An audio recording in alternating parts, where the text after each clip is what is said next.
Hello, humans. This is Brandon with episode 45 of Not a Robot Podcast's DC Comics Review Show, the world's greatest podcast about the world's greatest heroes. They keep coming back, so I'll introduce them. As always, I've got my amazing co-host here with me, Rob.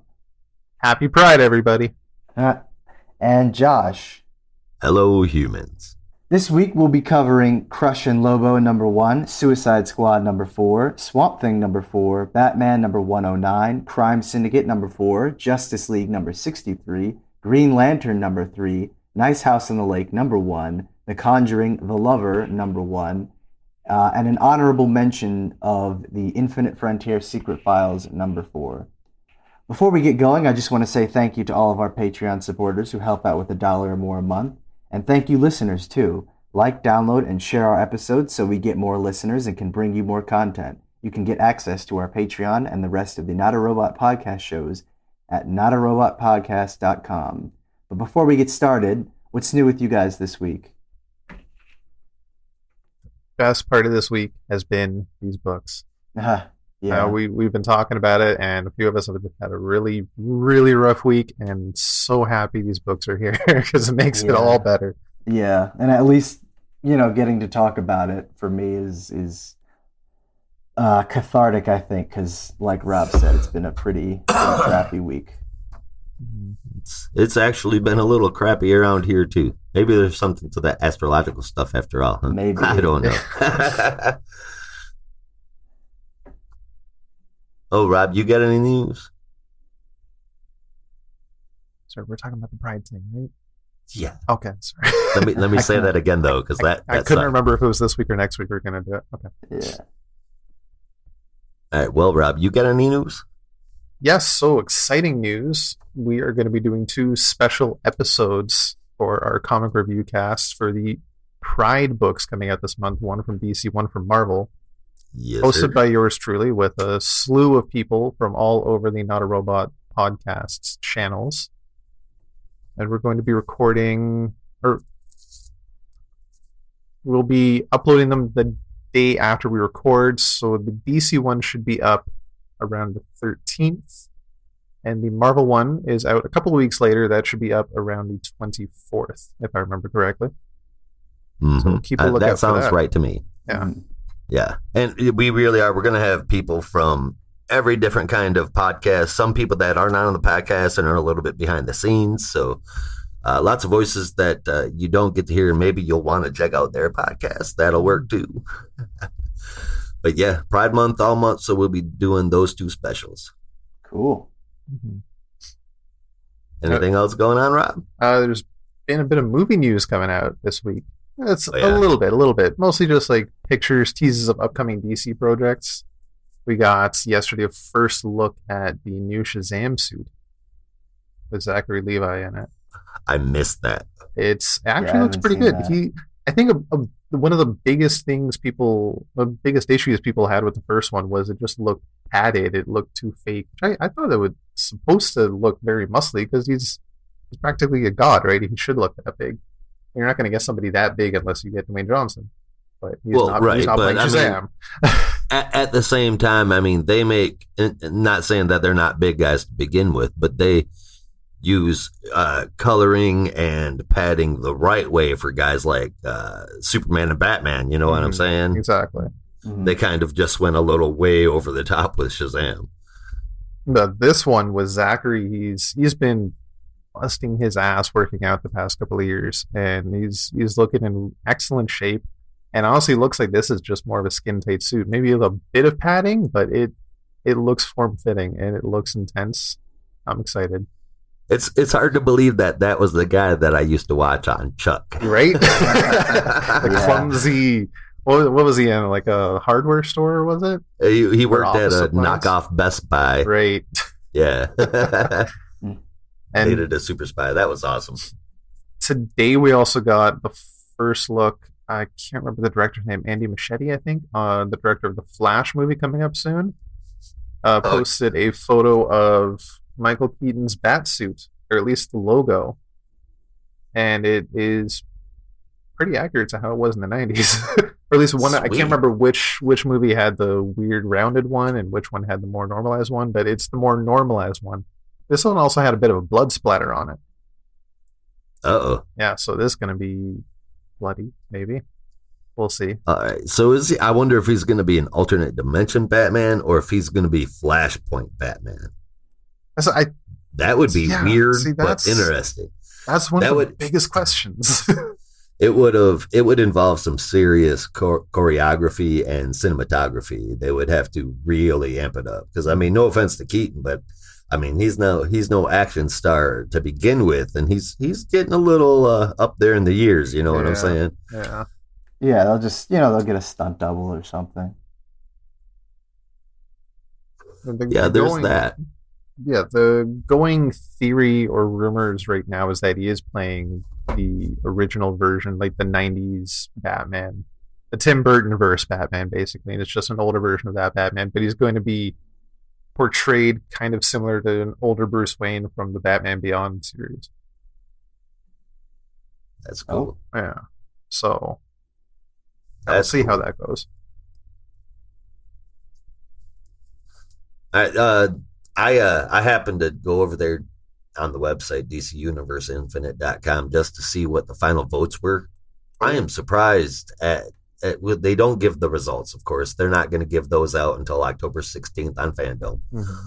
But I was surprised to see how little votes they got. At the end, when it was all wrapped up, there were only 2,290 votes. Wow. See, DC, all your votes are coming from international fans. What the hell? Yeah. You know, honestly, and this, I promise you, this is not a plug from AT&T, but I think this whole Discovery Plus merger and getting rid of the WB film execs, as the rumors say, I think that's the best damn decision that they could ever possibly make. It has been one wrong decision after another. And it's mostly, you can blame all the directors and actors and anything you want, but mostly it is the WB execs putting their foot down on movie length or changing things, or, I mean, it's ridiculous. Yeah. You know, whether or not you agree with Ray Fisher or believe anything that he's got to say, the WB execs have got to go. Oh yeah, even if those allegations were not true, you have to take them seriously. Yeah, for sure. I don't know about Jim Lee or like Jeff Johns, you know, but Hamada, everybody that's involved in that needs to take a hike. Oh, yeah. But anyway, past that, we were mentioning just a tip of the hat to Infinite Frontier a little bit later. I want to drop one right now. Of course, it's not something we would ever normally cover, but I read it, all 6 issues. Spy Hunter and Paperboy. Guys, check that shit out, especially if you're as old as I am. You will enjoy it if you ever played Spy Hunter or Paperboy and they drove you fucking insane. This is pretty cool. In the 80th anniversary Green Arrow book that's coming out the 30th, in the 80th anniversary Green Arrow book coming out the 30th of this month, oh, man, I think this is so wicked cool. Jorge Fernandez and Dave Stewart are going to team up to do a wordless story called Tap, Tap, Tap. And it's in tribute to Denny O'Neil, and they're doing it with his son, Larry, who's actually a prolific writer in his own right. And I thought that was cool as hell to be able to do that for Denny O'Neil and, you know, his kid, too. Yeah, it's really cool. That's awesome. Speaking of 80th anniversary issues, Aquaman's is coming up, and apparently right after that we're getting 2 Aquaman miniseries. Of course, there's a movie on the horizon, so they want to ride that, and I can't blame them. There is gossip that Chuck Brown or Brandon Thomas are on Black Man. There's gossip that Chuck Brown or Brandon Thomas are on Black Manta or an Aqualad miniseries, but that's just speculation. I'd be down for a Brandon Thomas Aquaman. I can never imagine Chuck Brown writing because all I hear is Kite Man. Hell yeah. That's it, man. And of course, little note here, I was reading this interview that Joshua Williamson did with John Sutres. And I thought we were supposed to be all done with these huge, massive, sprawling events. That's what DC told us, but that's not happening, apparently.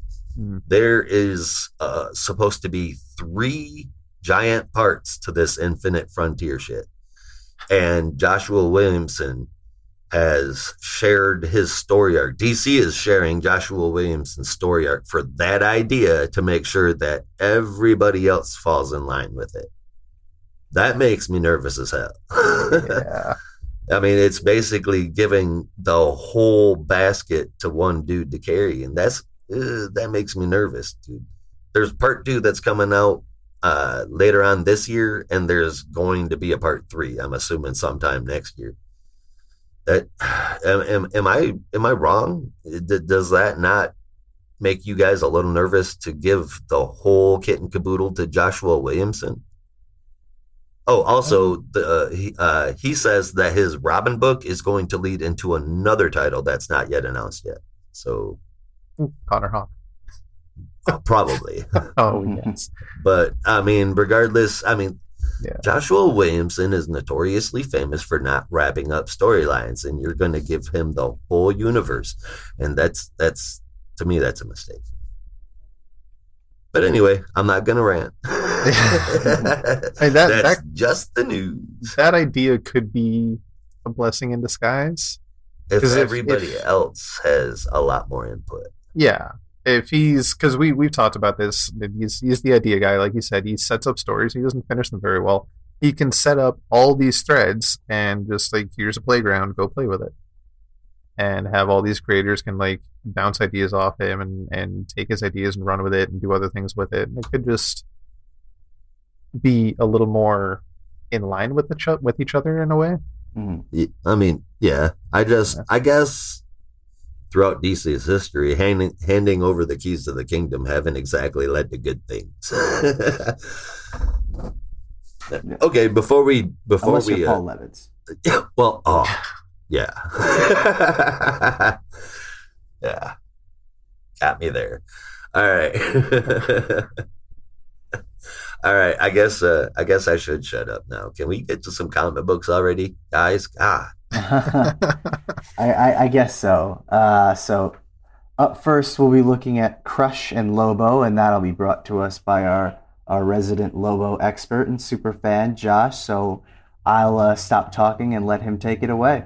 I am a Lobo super fan. Thank you for recognizing that. Well, I figured, considering how hyped you were about the Superman Lobo book last week, so hyped for that.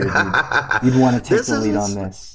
Yeah, this isn't so bad, though, and I'm going to be interested to see if there's any way that this is actually going to tie into that, or if it's completely independent. But in any way, this one is written by Mariko Tamaki with art from Mamanke Nwalpen and Tamara Bonvillain and Ariana Mar doing the letters, wrapped in a really cool, well-done cover by Chris Anka. And I'm not familiar with that person.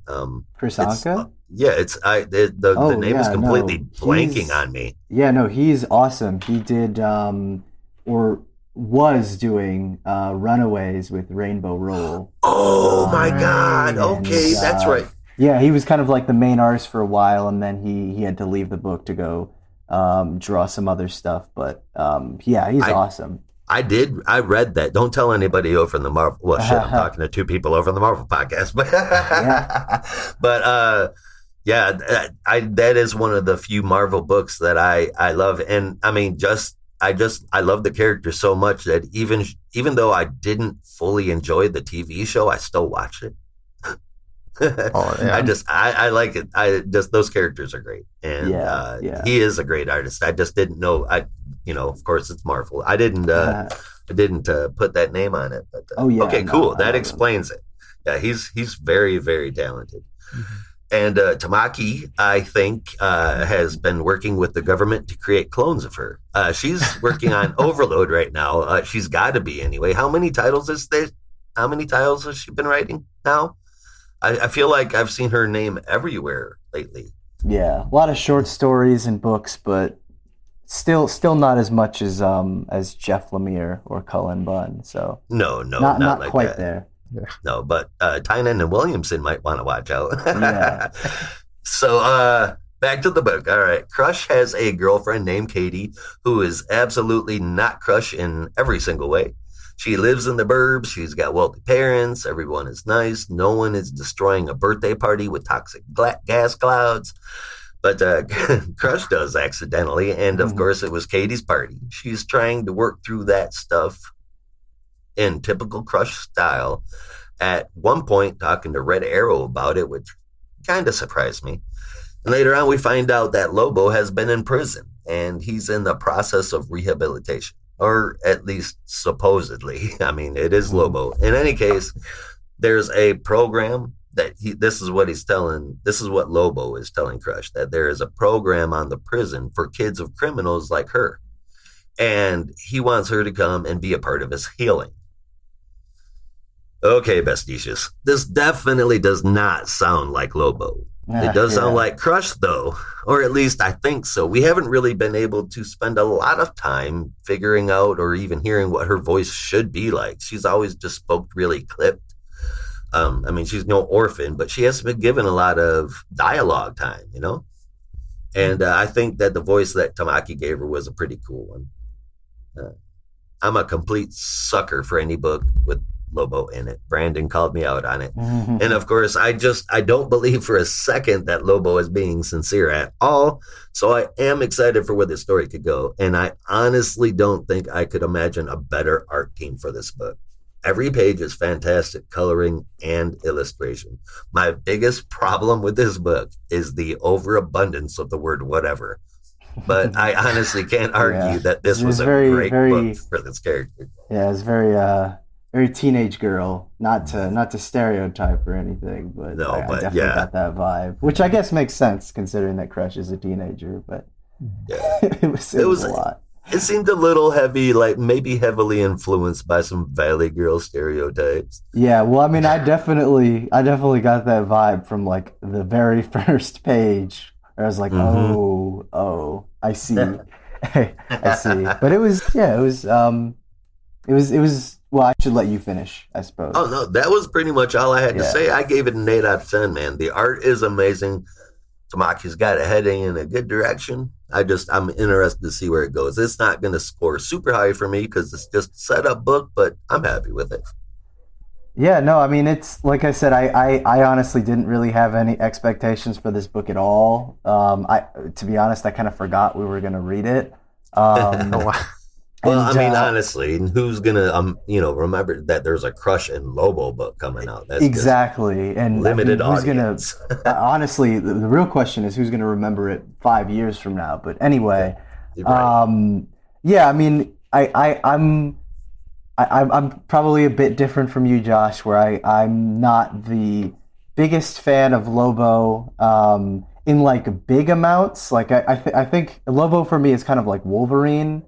And I said this on the Marvel podcast, where Wolverine is someone I can read about, but in small and infrequent doses. Like I wouldn't read 50 issues of a Lobo series. It would start to drive me crazy. Because I can see why. Because I mean, with just like Wolverine, no matter how they like to paint it over on Marvel, the dude just doesn't have a lot of depth. Yeah. Just kind of once you get past the Berserker part and that whole thing, I was kind of like, it doesn't really do it for me. But right. This was fun and kind of cute. And I mean, I don't know if you would necessarily want to read this with a teen or tween girl, but it definitely kind of feels like it's for around that age group. So it kind of worked really well. And I don't know. I had a fun time with it, really. Like it was just kind of a nice, fun, enjoyable book. So I ended up giving this one a 7.75 out of 10. Yeah. My age group, I'd say from 12 to 22. Yeah, that sounds about right. I also really enjoyed this. I thought the art, again, like you guys, is fantastic, and the story is really interesting. I can't wait to see where this goes. And I also don't believe for a second that Lobo's in prison of his own volition. I mean, it is his own choice, and this is part of his own master plan. There's no way he got caught. Yeah, absolutely. Not the main man, Bestie. No. That's just not gonna happen. No way in hell. This is fun. I'm excited. It's also technically the kickoff to the Pride books for DC. Yeah, very yes, cool. It is. Yeah. So that's exciting. Beyond that, I just really enjoyed the story, and I'm excited to see where it goes. I think I see what you're saying, Brandon, about in 5 years will anybody remember this, but I guess we'll see by issue 8 just how big this can go. But yeah, I don't expect it to be huge, but it'll be a fun ride while we have it. You know, we know, I mean, it's Crush and Lobo, so it appeals only to a limited audience. Yeah. But hopefully the fact that it is tied to Pride event will get these exposures and some other comics some more exposure. You know, that's what I'm hoping for. Mm-hmm.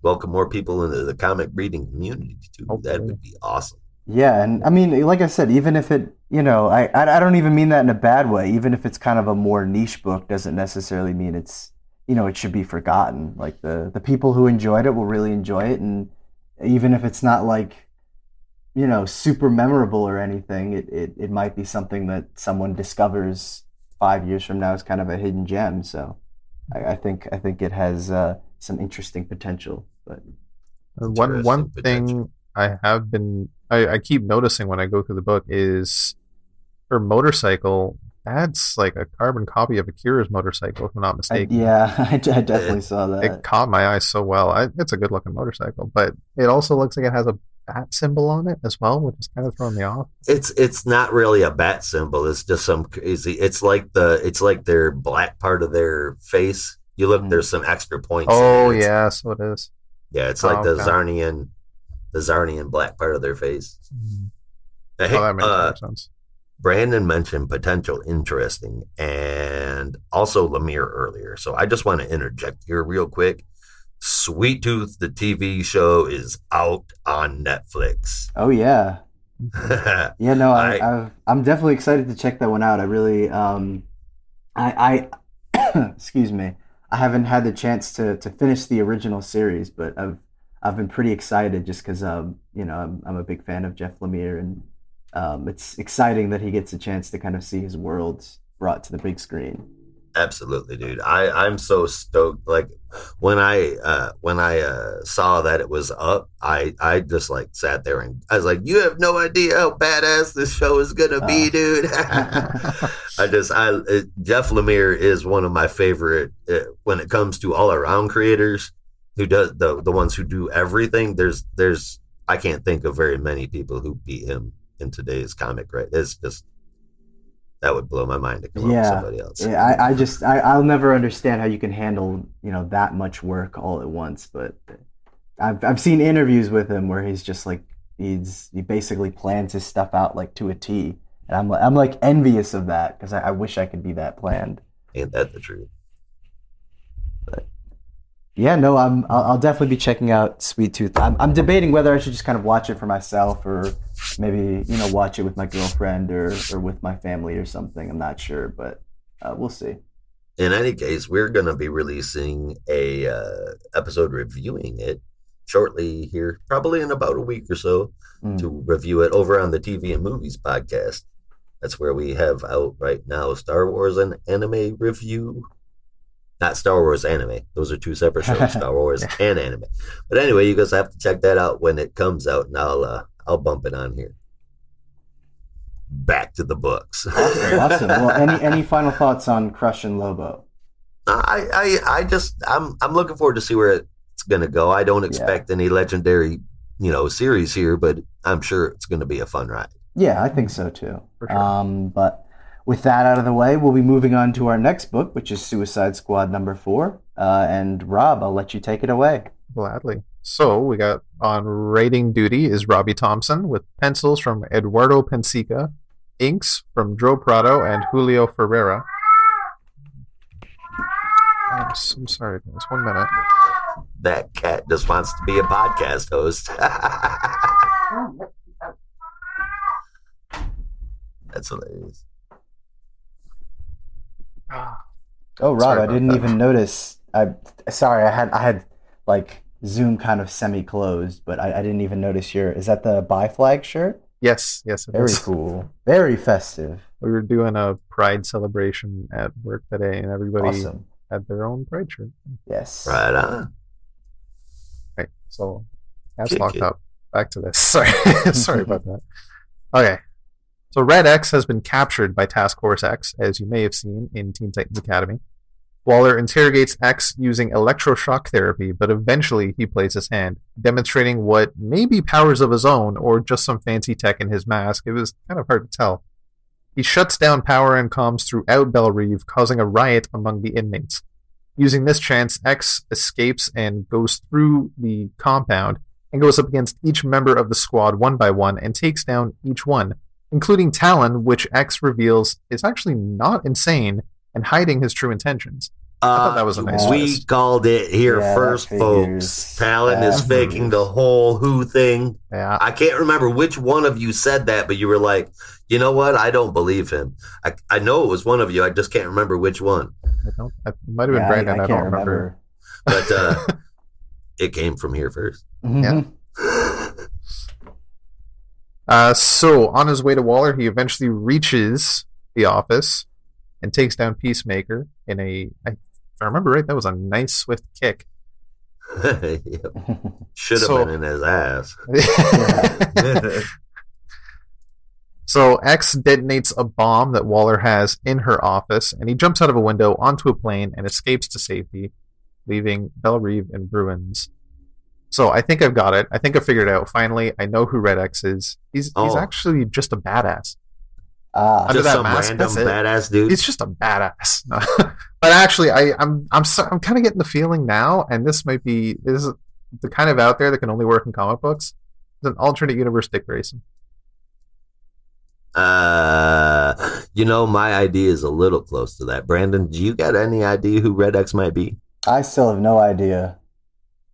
So get this, right? Who's somebody we haven't seen in a while, but we do get to see in Future State. For the Teen Titans?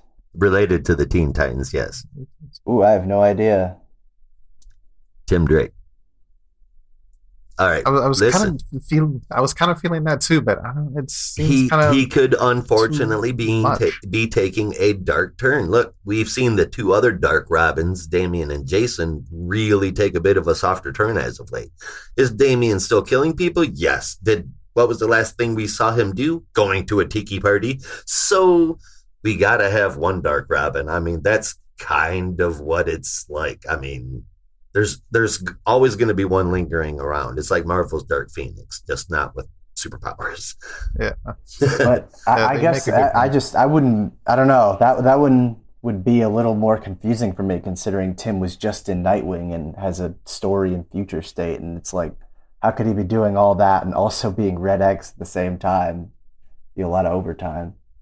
Well, I mean, he's in Future State, but that's 5 years down the road. Mm-hmm. Him leading a double life, that's not exactly out of character for a superhero, or multiple lives for a Bat family member.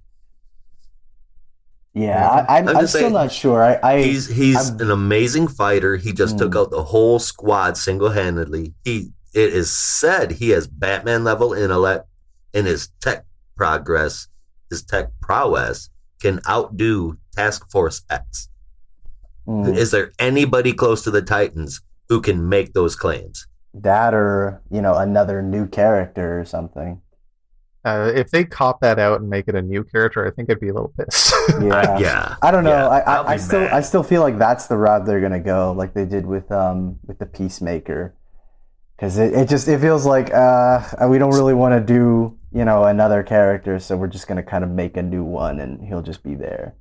Or could it be Bunker still? Yeah, maybe. I didn't know he was a fighter. Tower. Yeah. Oh, Bunker's a fighter. He's always like on the front line when he's on. Well, I mean like kind of like martial arts fighter, not so much. See, well, I don't know enough about him to guess, so that's the only reason why I throw him in there. The only thing I could say about it being Tim Drake, and I know DC has a way of just forgetting stuff they did a few years ago, but they did that whole thing in Detective Comics with the Gotham Knights, where that future Batman that was Tim Drake, and he was a little pissed off with the world and wanted to just kill people, and Tim had to come to terms with this could be his future, but he doesn't want that, and he's doing what he can to not become that person. And if this is him as Red X, like, he's becoming that person, and that entire story is kind of null and void at this point. I don't know how I'd feel about that. Yeah, I thought that was a big character moment for Tim Drake. All right, I'm not pulling it up or anything, but for some reason it just flashed in my mind the way that Red X stands kind of looks similar to the way Tim Drake was standing after he got hit with all that Lazarus resin in Future State. Kind of hunched over and hands clenched, and I could be misremembering or totally reading into something far too much. But my biggest thing with my idea of being an alternate universe Dick Grayson is we don't know yet how tied into the Suicide Squad story Red X is going to be. Like, Waller seems to have a huge interest in this guy for some reason. I don't think we really know yet, apart from he's an amazing fighter and she'd want him on her team. But we do know, because of Future States, that there is some multiverse shenanigans going on later on with the Squad, I think with Earth 3. So what if Earth 3 Dick Grayson, which I don't think we've actually met yet, at least in the Omniverse, is a guy that, when he took on the mantle of Red X, just stayed as Red X? That's totally possible. Huh. But beyond that, dude. Who knows? Think that. Yeah. we'll see. I think I'm just excited with this character no matter what. Its expectations are being met with Red X, and I'm excited. Yeah, they did make a big deal of Rick Flag escaping, though. Yeah. Didn't they? That'll be interesting. I mean, is he going to just hightail it out of there, or is he going to join forces with Red X? Is he going to have his own thing going? I mean, regardless, though, I like how Robbie Thompson is doing this, because I did not like how he did his Titans run. And I'm really enjoying this series. Besides the good story, the art is great to look at. I really dig the action backgrounds. Those are cool. And I'm giving this one an 8 2. Nice. Yeah, I'm not going to say disappointed, but more just surprised there was no insane, crazy death this issue. They've been having going, but as fun as that is, I'm really excited to see what Talon's up to. What's his angle here? Where's that going? Crazy, insane. One dude just took out that entire Suicide Squad. Yeah. That's crazy. Yeah, no, that is true. But I love this issue. I thought it was good, and I'm excited to see where it goes. I gave it a 7.5 out of 10. Keep it up. Right on. Yeah, no, I pretty much felt the same way as you, Rob, where it was just, pretty solid artwork, and I think for me the Talon revelation was probably the most interesting part. Just because I'm definitely looking forward to seeing where that's going, and I mean, I still want Connor to be free and sail away, but I don't think that's going to be happening anytime soon. But at least we're probably going to get some kind of explanation as to how he's there. I hope in the upcoming annual. So I gave this one a 7.5. Just a kind of a solid issue. Right on. Speaking of solid issues. Speaking of solid issues, up next we'll be taking a look at The Swamp Thing #4. And this issue was brought to us by writer Ram V with art by Mike Perkins. I'm going to do that again.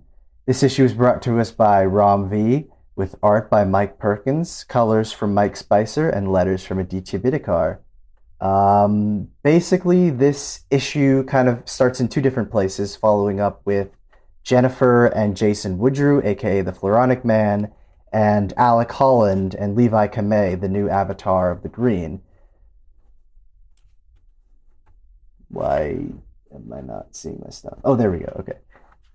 Alec Holland basically fills in Levi with an understanding of what the Green actually is. And it's not just a place or,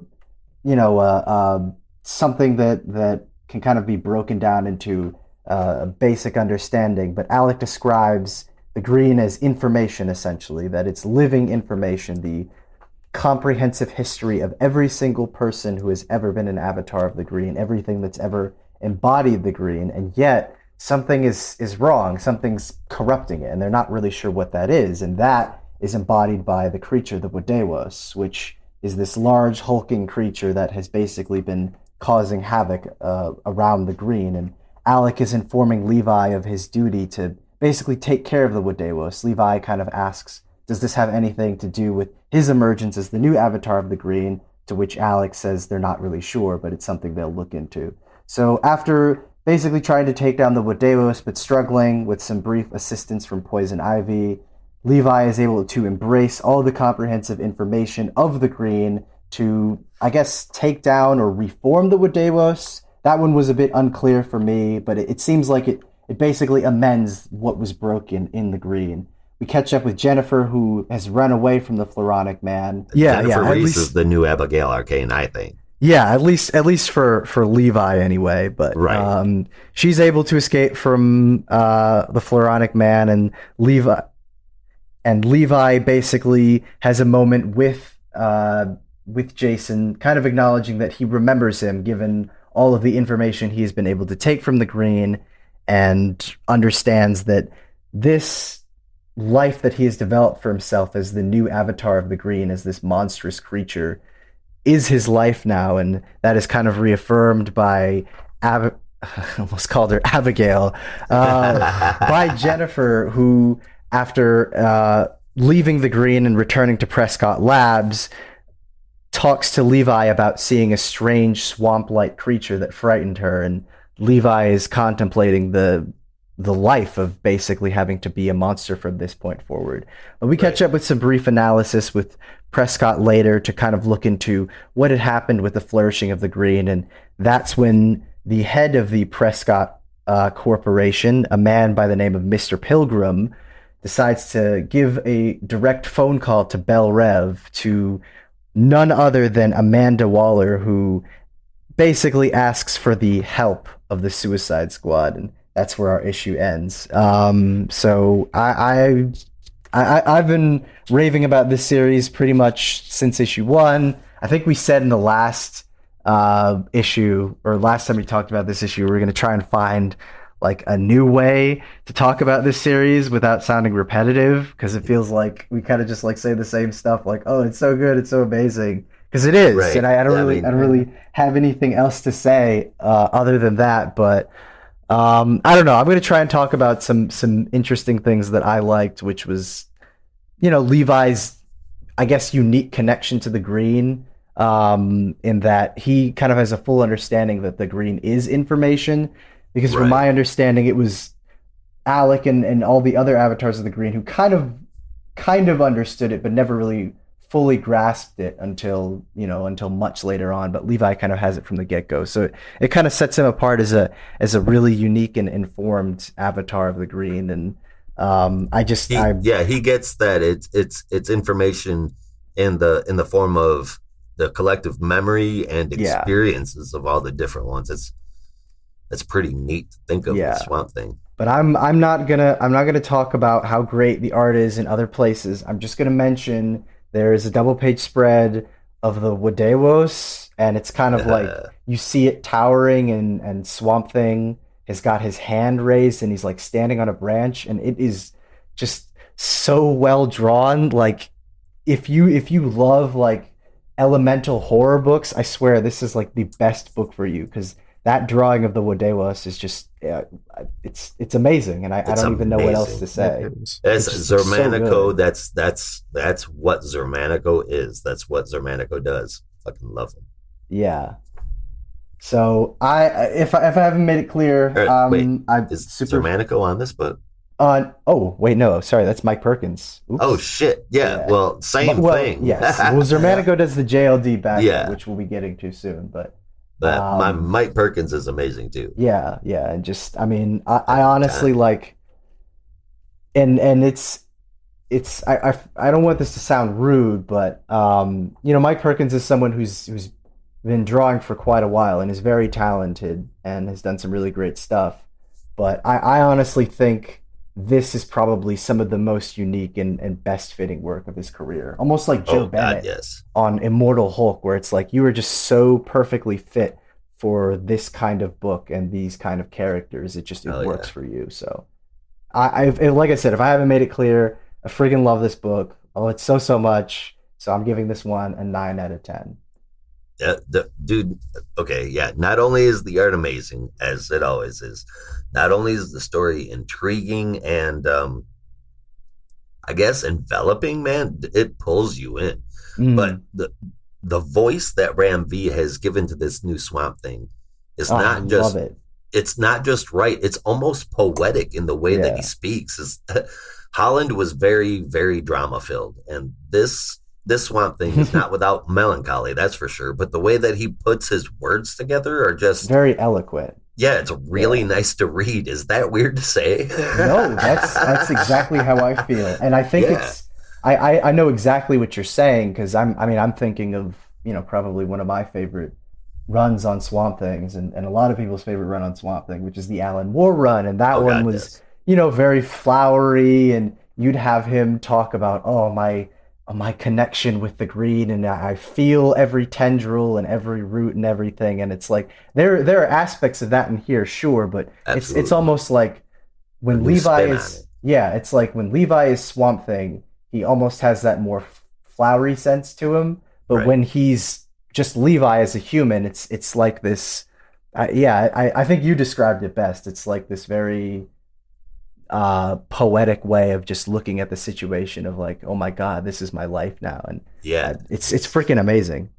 And at this point, guys, if Swamp Thing does not show up in the Gotham story with Harley, I'm going to be so pissed. I mean, obviously, at least to me, obviously this is building up to Swamp Thing being needed to merge the two Ivies back together. That's my guess. Yes. I hope that it's doing that anyway. And I've never heard of this Mr. Pilgrim dude. I even Googled it and came up with nada, but he's got some serious pull if he's got Waller's cell phone number. Yeah, he must. Something unique to say about the book, I guess. This book is a breath of fresh air, which seems pretty weird to say about something in the swamp. But dude, art, story, characters, everything is nearly perfect or better, and I can't wait to see what happens next. Just because we always give high scores on this book will never get a 10.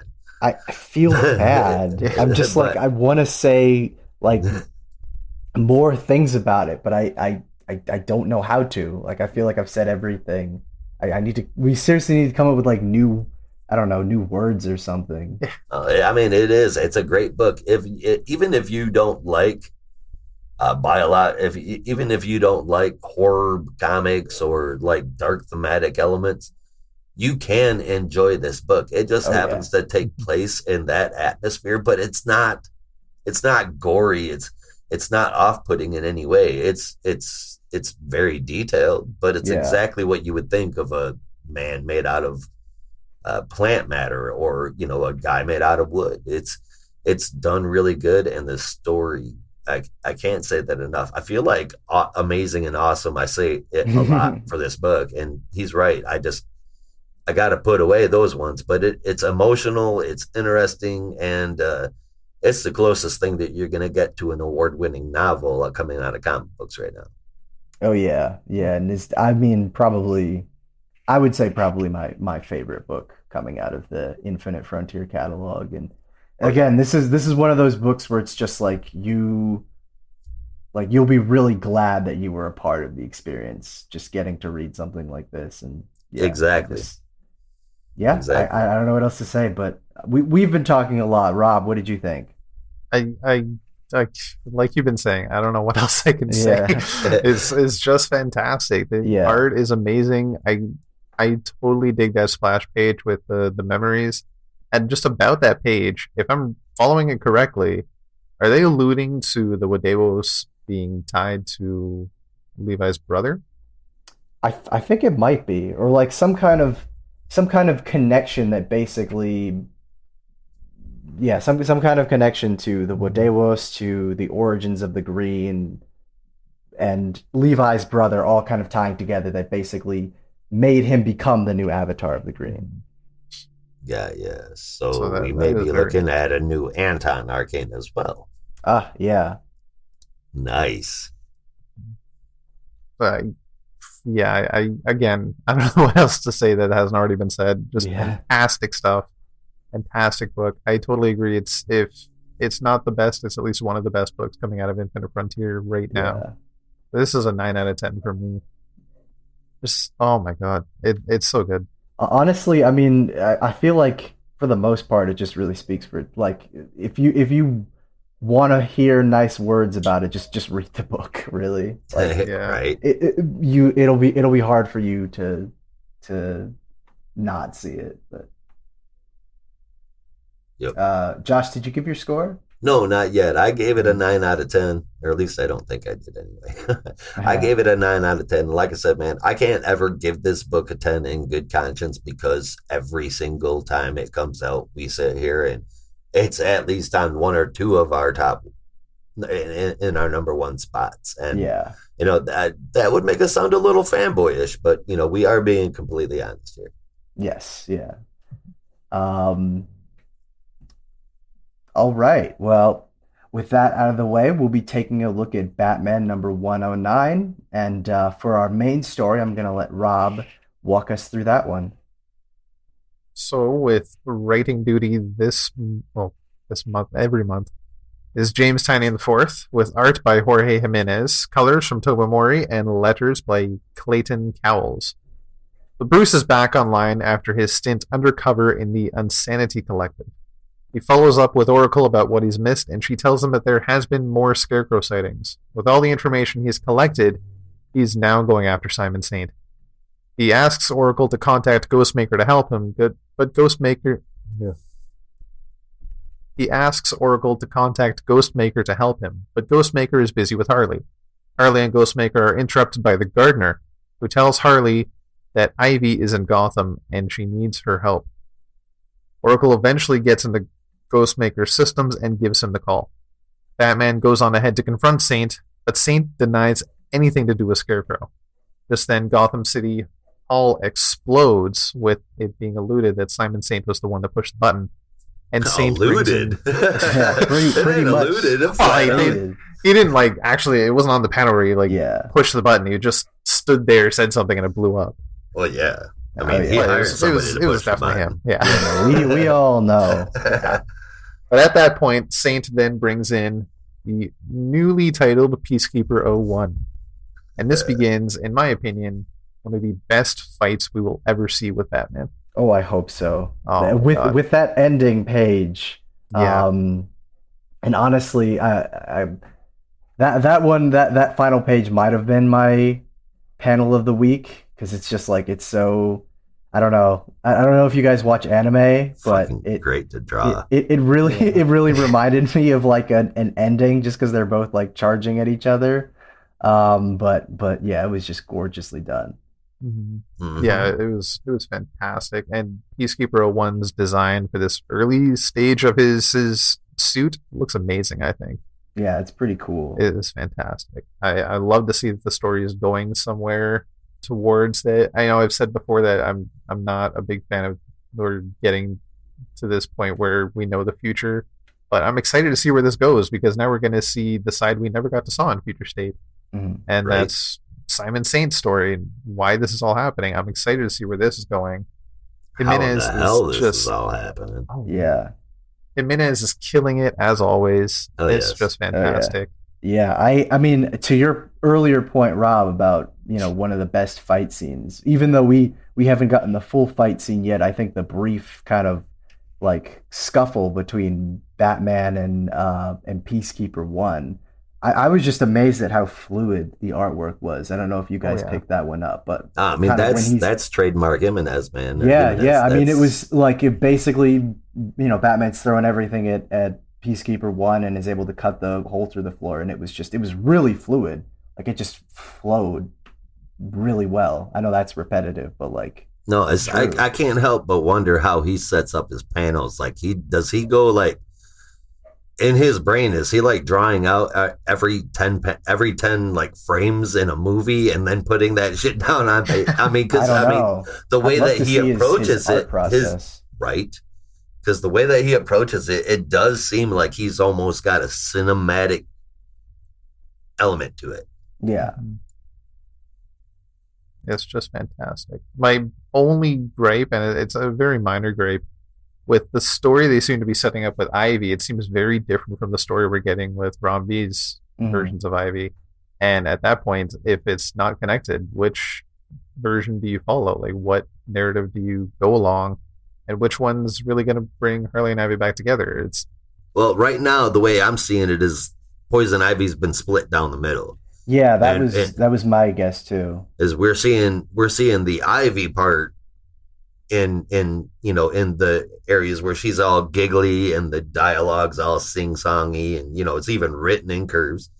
Mm-hmm. And then Ivy, the Poison part, is she's the one that's sitting there and consuming the city from underneath the earth because she's just pure evil.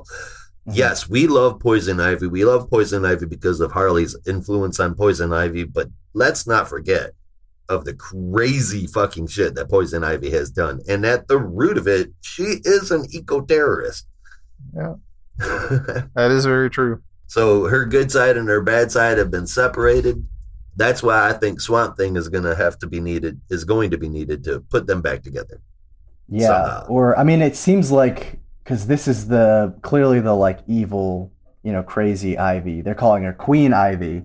Yeah. We already saw her in Swamp Thing 3, and she was, basically giving Levi shit and saying, what are you doing here? Don't talk to me like that. And that whole scene. So I think somehow she's going to get pulled from the green and is basically going to go ballistic or something like that. And that'll probably tie into Fear State, where if the whole plan is to try and control Gotham, and you've got this basically underground, like, plant structure, there's going to be a lot of showdown between the new magistrate program and basically trying to take care of Ivy, I'd imagine. But I guess we'll see.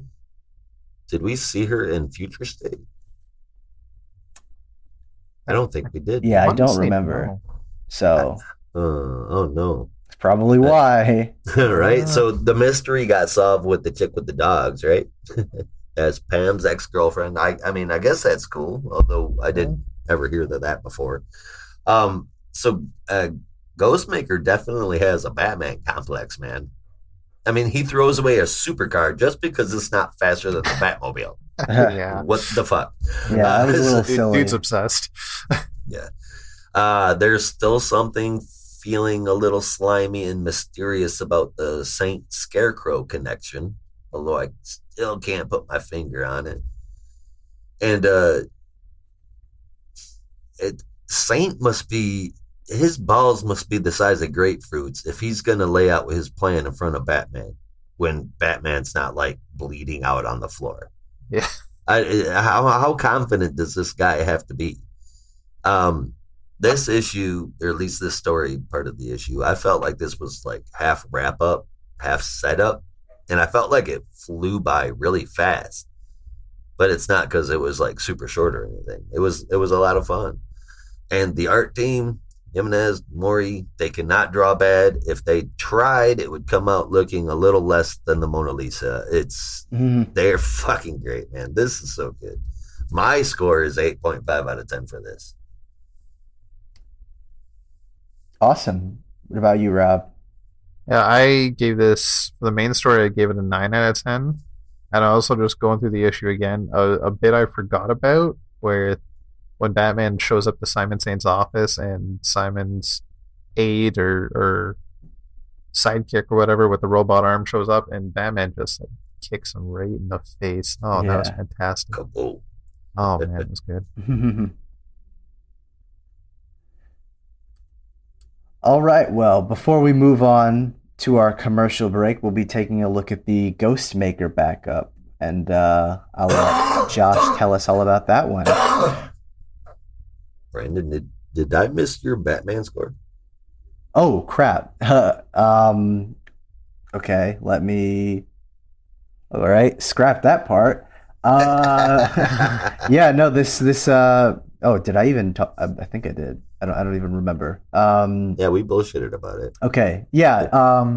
Yeah, no, like you both said, Jorge, phenomenal. I don't know. His rendering of Batman is just so freaking great, and like I just Jorge's coloring just bounces right off of that shit too, dude. They're I mean, team. They really are. Perkins and Spicer go together really good too, but Jimenez and Mori. Oh man.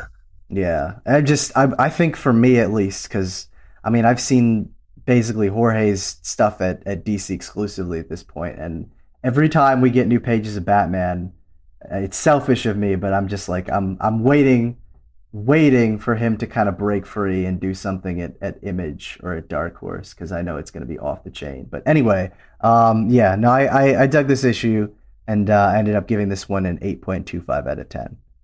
Right on. Okay. But we're not done yet. Before we head to our commercial break, we're going to be taking a look at the Ghostmaker backup, and Josh is going to tell us all about that one. Yes, sir. It was written by James Tynan with art from Ricardo Lopez and coloring from Tomo Mori again with lettering from Clayton Cowles. Ghostmaker is fighting his way through these caverns to make his way to a bad guy base, or at least that's what it looked like to me. And he's doing it so with the aid of a tiger's head that shoots lasers. In any case, inside the bad guy base, there are a few people at least, but only two are named. Brainstorm, a guy who was forcibly given superpowers at a young age, and Madame Midas, who is gold and wears a ball gown. And they seem to be a bit on the mean side, and that's pretty much the story. Ghostmaker both advances his story with an arc while simultaneously feeling like it's spinning its wheels in neutral.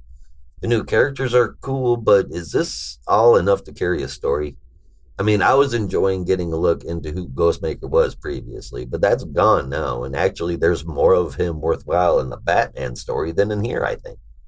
I mean, it had good art in most places, though there were a few times where it felt a bit, dare I say, Rossmo inspired. Like the faraway shot of Midas next to the Ghostmaker hologram with those super long, skinny legs drawn like Looney Tunes.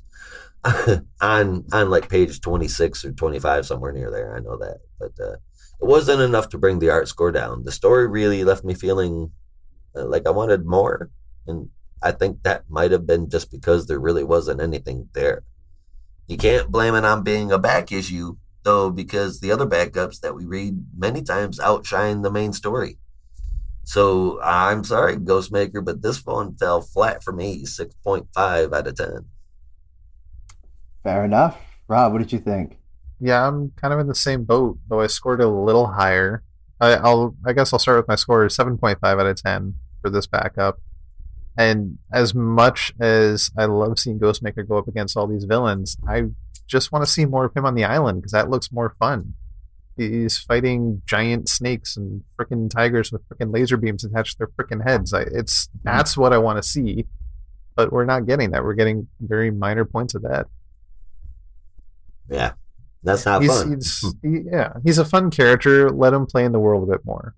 Unless these stories with him going up against these villains in the past are actually going to lead somewhere, what's really the point? What the fuck is the point of a tiger's head that shoots lasers, Rob? Because it's awesome. That's exactly. That's just Dr. Evil fun right there. Awesome. $1 million.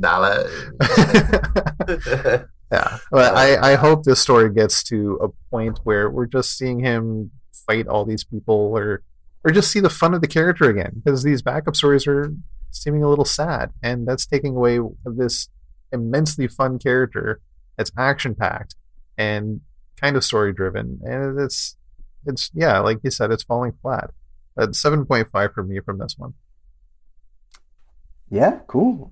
Okay. I actually kind of enjoyed this one. I mean, the backups haven't been anything grand, but I don't know, they've been kind of fun, and I think they've been steadily growing on me, especially the last one. So, I mean, this one was just kind of a fun look into one of the characters of I don't know if they have a name, like the Cabal on Devil Skull Island, and just kind of looking into his relationship with Ghostmaker, kind of like the last one with Kid Kawaii. And it was, like I said, it was just kind of fun for me. And I mean, I can definitely see your point about some of the art in some places, but I actually thought it was, especially when we kind of have the brief scenes where he's fighting the cobras. I actually thought Ortiz's art was pretty fluid. and worked pretty well in some places. But yeah, no, I don't know. I think I actually kind of enjoyed this one, so I ended up giving this one an 8.25 out of 10 as well. So my full score is just an 8.25. Okay. What was your full score or final score? Oh, my final score, I ended up giving it a 7.25. I had to round it up a little bit. It should have been a 7, but I mean, the first Batman story was good, and I do enjoy the Ghostmaker story, the Ghostmaker character. This one felt like cheesy 60s shit. I mean, I was thrown right off the bat with the tiger's head, and then I think I like cheesy 60s shit too much. But I mean, the lady, what's her name, Lady Midas or Madam Midas or whatever it was. I mean, I just feel like that's a super generic villain. I mean, even Fortnite has one of those. Man, but I think they could have done better. That's all I'm saying. Yeah, no, that's fair.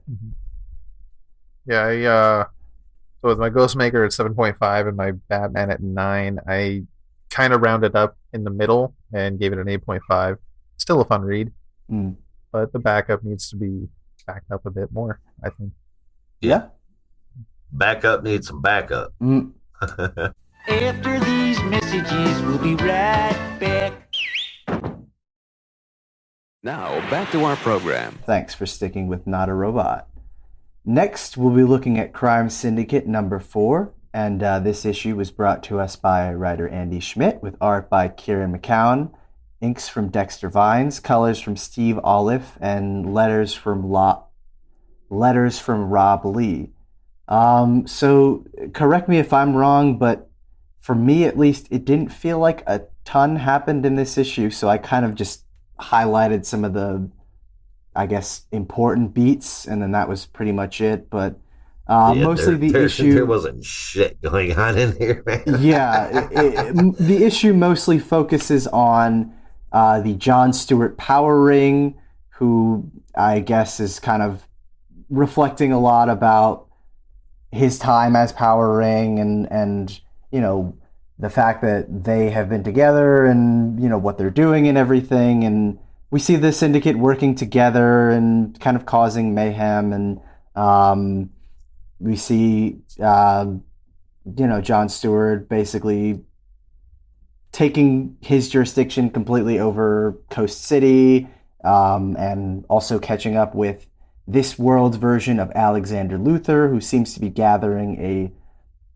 I guess, group or team of what we would know as villains, but in this universe as heroes, comprised of different people to stand against the crime syndicate. And in particular, one of them happens to be Thal Sinestro, who believes that John Stewart could be among their ranks, not just because he is someone who can overcome the Power Ring, but because he has seen it and has, been able to do that. So, basically, the issue kind of follows up on that. We see Power Ring confront Sinestro, this versions of Sinestro, and he's talking about what a hero he can be, and towards the end, after realizing kind of how horrified people are of him and everything else, he basically accepts the invitation to join Alexander Luthor's new group, the Legion of Justice. So those were the points that I had highlighted. If I missed anything, please let me know. But I like I said, I feel like not a ton happened this issue, or the things that did happen didn't really have a ton of relevance, or just kind of happened. And yeah, that's exactly. I don't know. This issue just felt really like all over the place. Like the series kind of started out being fun, but I can really feel the aimlessness of the series by this point, to the sense of like I don't even care. I was arguing with people on Twitter when this fucking series was announced. I said, it's a crime syndicate book. I don't care how much you like the characters. It's going to suck. Yeah. Every single one always sucks. It sucks to say that, because I I mean, I do think that you could tell a story with the crime syndicate. There is a possibility. It's just you really need to outline it. Otherwise, if your idea is like we just want to have a series where the crime syndicate do a bunch of crazy shit and that's it, right? And some stuff happens. I guess Power Ring is with the good guys now, and Superwoman wants an heir. Okay, I don't think Power Ring is with the good guys. I mean, I think his motivations are good, but fuck, so was Ozymandias. I mean, that just Lex Luthor's motivations aren't good. That doesn't mean his technique is quite right. Yeah. Well, yeah, I think they see themselves as the good guys, which is whether or not that's true is up to you. You want to know what I think about the crime syndicate? I think that they are a ripoff of the Squadron Supreme, who are a ripoff of the Justice League. That's the feeling that I get here. Is like you can only repackage the product so many fucking times before it just gets super stale. I don't know. I haven't read an issue of Squadron Supreme since way back in the day, but I can only imagine that it's not very good. All right. Yeah, I mean, I got to double check, but I think the Crime Syndicate came before the Squadron Supreme, but regardless, yeah. It's like one of those things. I'm tired of it. I just seeing Superman talk with a Southern accent or dipshit accent. I don't know what you want to call it. I am living in the South, so that wasn't equating Southern with dipshit. Just saying, yeah. But it's just that's not the opposite of Superman, and that's what they always set up these people to be, is the polar opposite of our heroes, and they're really not. And I just let go of that I don't know, mantra, I guess, and just move forward with these characters. You want to keep Earth 3 going, fantastic. Have Owlman be a super vigilant, super violent Batman. Power Woman.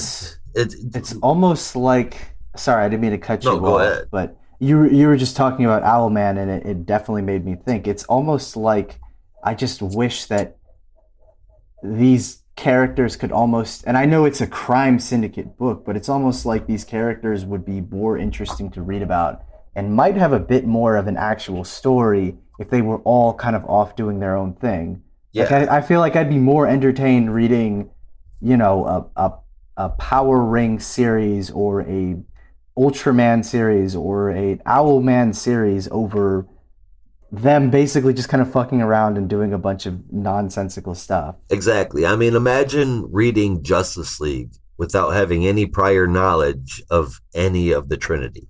Yeah.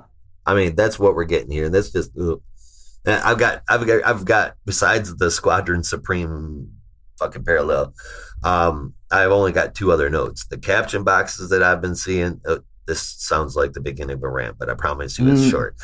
They keep pointing to comics that don't fucking exist, and they're being snarky about it. And I don't know, maybe it is. If it's supposed to be funny, it's not. I hate the joke. It's always happened in comics. People quit this shit. The only one that I know it for sure that does it right now is Marquis Draper. Knock it off. Save the humor for dilation. Not for dilation, Jesus. Save the humor for dialogue or narration. I think it can be funny. It's just like you don't have to do it every issue, Yeah, or multiple times an issue. Yeah, it gets very grating. Very much so. This the only other thing I've got to say is while it is really good coloring, I'm really not a fan of the rest of the art. Some of it is good, but most of it is less than. It feels. This is gonna sound mean. It feels haphazard, and honestly, it feels a little bit more like a detailed breakdown than an actual illustration. And I knew that this was gonna happen in the Crime Syndicate book. I'm just waiting for this shit to get over with. I had hoped that it wouldn't, but yeah. Well, this one gets a 6, man. 6 out of 10. Yeah, no, I was. You were more generous than me. I gave this one a 5.5. I think the art is at its absolute weakest in this issue because I mean I don't know about you guys, but you can really see it in the faces where it's like half drawn. I mean, like, yeah, if you guys know what a breakdown is when somebody that gets to throw their name in the credits gives like a rough outline, no detail whatsoever of each panel, and then somebody else has to go behind them. It's like doubling up on the Marvel method. It's kind of fucked up, but that's what it feels like. Usually it's to basically provide the structure of the issue. Like, this is going to happen, from this panel to this panel to this panel. So you have a rough idea, and then the artist basically comes in and says, okay, I will do that in my way, but I have an idea of how it's going to flow panel to panel. But yeah, it's like, I think it's definitely most apparent in the faces, especially with, I like highlighted the panel with Superwoman and Ultraman, where Superwoman's talking about wanting an heir, and Ultraman's face is like, what? Hell yeah! It's almost like funny, but he goes not in full on way. Kite Man. Yeah, it's like derpy almost. Yeah. But anyway, this issue got a 5.5 for me. This main story, I should say, got a 5.5 for me. So it's kind of disappointing. But Rob, what did you think? So I wasn't thinking about it before. I get what you guys are saying, and I totally felt it when I was reading the issue that the art was kind of odd, and I totally agree the story is kind of weird, like it's almost aimless, and it does feel like it is a crime syndicate origin story. But how many times have we had that? If we've had that, do we need that? Do we ever need that? I completely agree with what you're saying, Brandon, as well. There could be a good crime syndicate story out there. It just needs to be given a chance. Yeah. Every crime syndicate story we get in the past, 20, 30 years has been a mini, or it's been a story in another book. And we've never actually had a chance for crime syndicate ongoing to just actually play with that world. And you always get, and that's how we get stuck with these text boxes saying, oh yeah, Earth 3, you could have had this, but this is Earth 1, so you're not going to get it. Mm-hmm. We could have had it if we had the chance to see it happen. Yep. Yeah. But that's just the end of it. And the art, I get the feeling that they're trying to go in a similar direction with Derek Robertson's Boys, but they're just not. If that's what they're doing, that's a pale attempt. Yeah. And that's exactly it. Like they're trying to emulate that without going that extra mile that the Boys had with the gore and the ultra violence. Like, that's and the detail, I would say. Yeah. Right. That is definitely what made part of that book shine, or part of what made that book shine, I should say. I loved him in that Hellblazer book with Tom Taylor too. That was great. I love that. That was fantastic. Anyway, sorry. Yeah. I get distracted. I've been wanting to talk about the book with somebody for a while. I love that 3 book.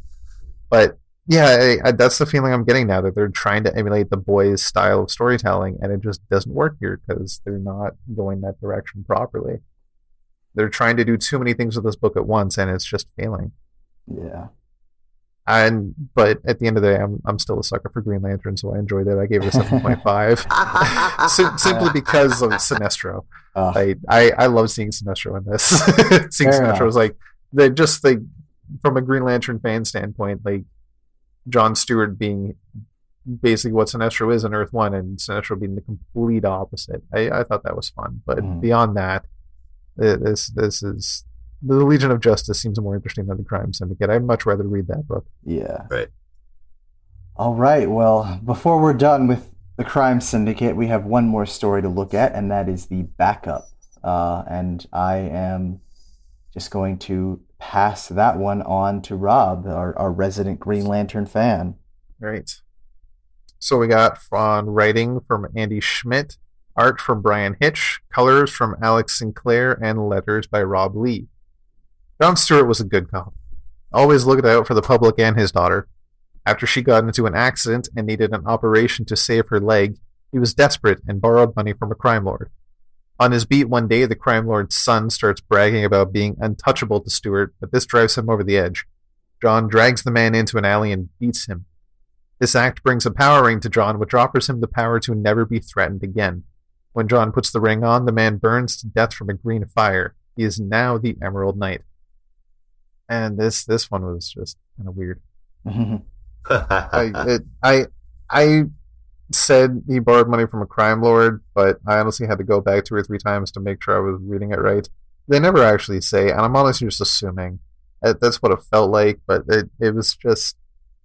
That's the impression I got. If it wasn't spelled out there, it seemed like. I enjoyed it, but I think I enjoyed the main story more, which is wow. I don't know if that's saying something or not saying something with this backup. It was just they're tiny stories, but I think the other backups have been more interesting, a little more fleshed out. This one was just so small and it's like inconsequential almost. He became the Emerald Knight because he wanted to be better than he had started to become. Yeah. That's cool, but like Rob said, dude, this pales in comparison to the others that we've gotten in the series, and that's coming from a guy who is not a fan of the Crime Syndicate. I think this is the first time that a backup in this book has gotten as low as the main book for me. But in this case, the art brought it up more than the last one, so this is getting a 6 out of 10. Yeah, it's a 6 from me as well. It just, yeah. Especially when in the main story they set up this thing with Jon Stewart seeing some woman that I assume turned out to be his daughter, and she's just violently afraid of him. And you think that's going to show up in the backup, but there's nothing about that. Who knows? Yeah. Yeah, no, it just kind of the least interesting of origins that we've gotten, but like you said, the artwork by Bryan Hitch definitely brings it up. So, oh hey, I gave you know what? Oh yeah, go ahead. 6 out of 10. Sorry. You know the one thing that is good about this book, and I really have to give it to them, is that there's only 2 issues left, right? Yeah. Oh yeah. Just had to throw that in there. Overall, let's say this is a devil of a book. I give it 3 6s all across the board. Yep. Yeah, I think overall I'll give it a 6.5.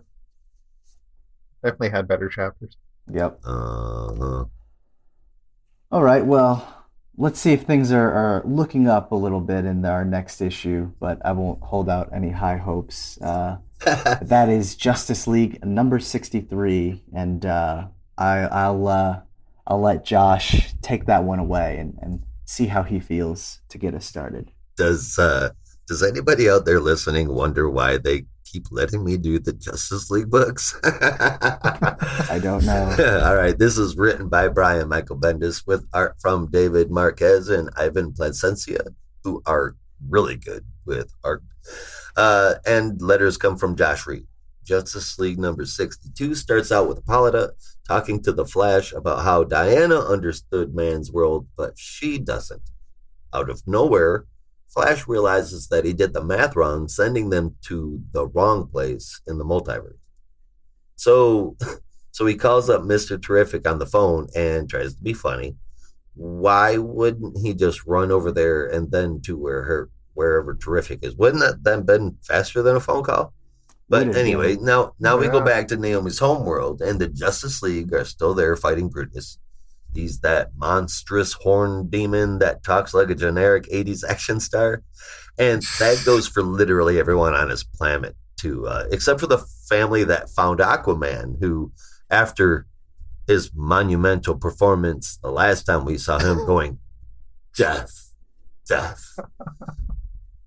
Only words in the whole fucking book. Anyway, they found him. They nurse him back to Health Kenda and then let him borrow the family tank. Brutus is whooping all of the Justice League as their powers don't work right. That is until Hippolyta is able to show up and just stab Brutus from behind and, with no kind of fight at all. Flash tells them that they need to leave because the place is poisoning their minds. And Naomi says that they can't just leave there. And that's when Zambato, I guess, the big bad high and mighty of this weird world, who also speaks rather dumbly, and who, of course, knows Naomi. And that's the whole story. So front to back, the art was beautiful here. Every single page, every single panel. The colors are dead on, the lighting, the whole deal. They tore it up. Marquez and Placencia knocked it out of the park. And they really have since this run started. That said, of course, the story feels like I haven't moved an inch. We have another huge, big bad that gets taken down with ease after such a huge setup. The dialogue feels wrong. There's unnecessary words and panels all over the place. This is standard Bendis resume. The art is great. The story blows. Bendis, you need to thank your art team for this score. 6.5 out of 10. Oh, yeah. That was nicer, right? Mm. I did better that time. It definitely feels like you were holding back. Yeah. Just a little bit. So the one thing I can say about this book that I can also say about Swamp Thing is, what else is there to say that we haven't already said? It's falling flat still. I do have a few notes just in bullet form that I wrote down. So where the hell is Batman? Where did he go? The tank moment doesn't seem to line up properly for me. Where the hell is Batman? Why the hell does that family just have a tank? Also, where did it come from? Because I thought, like, and this was the part that confused me. So their house gets blown up, and they're like, "Who is it? Like, why? Who's attacking us?" And then I guess they just have a tank, and then they just show up with a tank. I don't. Yeah. What happened? Did they just blow up their house with their tank, or did they steal the tank from someone else, or And who blew it up? Well, it says they're all in that the Aquaman house. borrowed the tank from when it exploded. It says that Aquaman borrowed the tank from the family, and then when it exploded, the husband was like, "It's not my tank, it's hers." well, then who was attacking their house? Some What was random the point of that? Some random thought he's- fire gremlin. Oh, I thought he said it was I his have no wife's, idea, dude. his wife's tank. That's what I said. He was saying it's not my tank, Yeah. it's hers. Yeah. Yeah, he was saying it's his And wife's just- tank. It's the family tank. It's so awkward. That's weird, Um, right? It's yeah, like the just- family it was station like- wagon. yeah. I mean, the world you live in, you wouldn't want like a family van. You probably would want a tank, Right. That's probably true. but the destruction Yeah. of Or Yeah, a minivan with four-wheel drive. yeah. It's the story's interesting enough, but it's going very slowly. And where the hell is Batman? yeah. Like, why do we like? I say that because why is that even a talking point? He's Batman. Why does Flash need to keep asking? And then I guess he just kind of gives up. Yeah.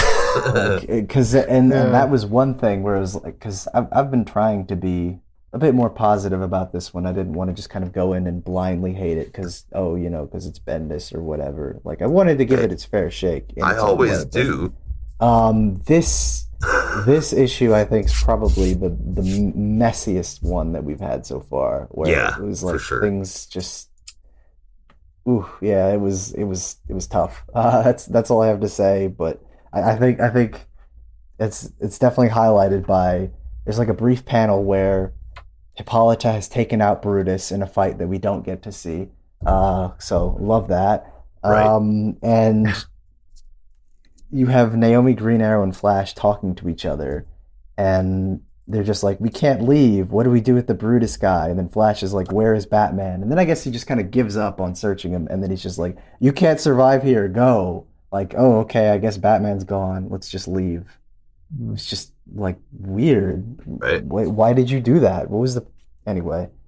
Yeah. I don't know. I tried to be really nice, and I've been pretty generous with this series for the most part, but this one was definitely the messiest one. So I actually gave this one a 6 out of 10.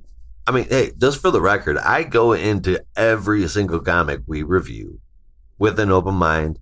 It's just, Oh yeah. sometimes you get shit shows, every once in a while you get a bad score. Like Batman, it did not rate as high as I normally do. This week, kind of a shit show for Ghostmaker as far as I'm concerned. Mm-hmm. But when it's the same shit show over and over for 3 years straight now, I mean, I'm done. So yeah, I rant, but it's as far as I'm concerned, it deserves it. I don't understand how people who produce such stories without wrapping anything up or introduce big, huge, bad people that are supposed to be the worst thing that they ever fought against, and then it's taken care of in 4 panels.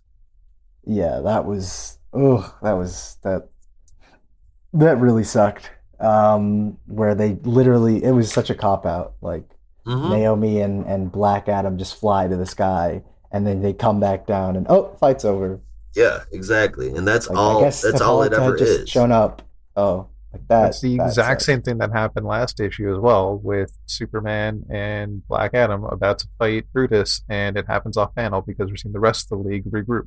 Yep. Yeah. And it happened with Red Cloud, and it happened with Super Parasite, and the entire Wonder Comics imprint was that. I mean, that's anyway.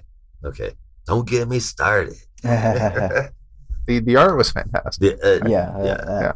Those two are fantastic for sure.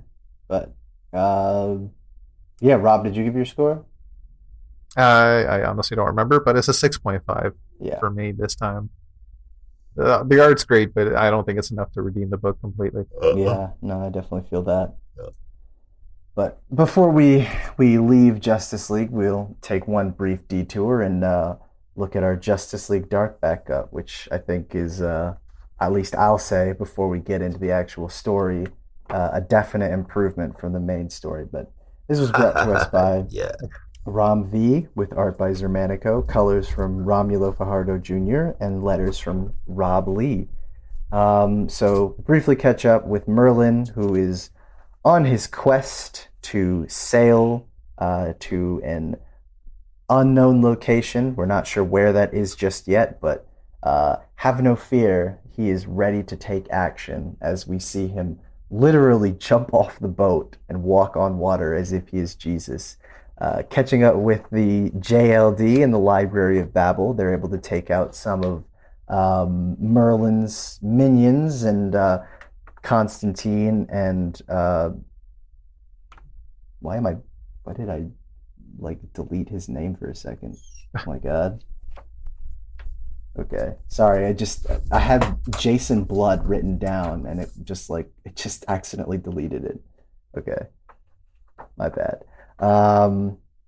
So Constantine and Jason Blood briefly catch up and talk about some of the logistics of the team, particularly with I guess Zatanna and the others, and what's happening next. And that's when the JLD starts trying to look around for what actually went missing. What was it that Merlin actually took from the library itself that they're not really sure, is missing? And that's when Ragman, well, I'm not going to spoil it. I have it written down, but I'm not going to spoil it because it's a really cool moment. But let's just say Ragman finds out some information about a particular member of the JLD that's going to be important down the line. But they're able to get the attention of the man of the book, the keeper of the library, who is particularly upset that they have been tinkering with his library, and is able to kind of instruct them on where Merlin is actually going. And that's when we find out that after looking at some maps, Merlin is going to none other than the ruins of ancient Atlantis, with the goal of seeing if he can once again wake the sleeping city. So this, I think it's so weird. It's like, hey, can I ask you a question? Go for it. The part you didn't want to spoil, was that the book? That was the book that Ragman kind of pulls off the shelf. All right, if Brandon doesn't want to spoil the surprise, so I won't mention it. It's a really cool moment. It is so fucking cool, dude. Yeah. It is really, really cool. Yeah. It's I don't want to spoil it, but okay. Let's just say it's a really cool meta moment that, like I said, it gives us some important information for later in the story. And I love it. I'm, as you know, a huge Grant Morrison fan, so I love it when writers will experiment with like what the nature of a comic book can be. And so kind of like having this where it's almost like on the nose, but not really. But I just I don't want to spoil it, but if you get a chance, please check this out. If you can get through the first 20 pages of this issue. Right. But anyway, this issue is, or this backup is clearly what's carrying this entire issue, I have to say. Like it's so funny. I think I actually, because I went into this reading the Justice League Dark backup first, just because I was kind of like, I don't know if I really want to read the main story right now. And then I went back and read the main story, and I think that the main story was just so messy, it actually elevated the Justice League Dark backup even more. Like, I liked it, but it was like, oh my God, what is this shit? Yeah, it was almost like, oh man, like this is even better. But yeah, no, this was just better story. I don't want to say better art, but honestly, I think I kind of enjoyed the Xermanico art a little better than the art from Marquez this week, even though Marquez is great. Just far more interesting, has a clear direction, is not confusing and crazy and chaotic. Yeah. Just better. So I gave this backup story an 8.5. I can see Xermanico drawing anything. Yeah. I love that. I wish we could talk about the spoiling surprise, but okay, we won't. Okay, we don't have. How about we put it to a quick vote here? Do we care? Do we just want to spoil it, or should we keep it secret? I mean, we could spoil it in a way that doesn't exactly give it away, like how I have it written in my notes. Okay. I'll try and dance around it as much as I can. So basically, in this particular scene, Ragman pulls a book off the shelf in the Library of Babel that says author's notes. Yes, it says author's notes, and the author in question... We don't have to say that. I really want to, though. I know, me too. All right, screw it. You know what?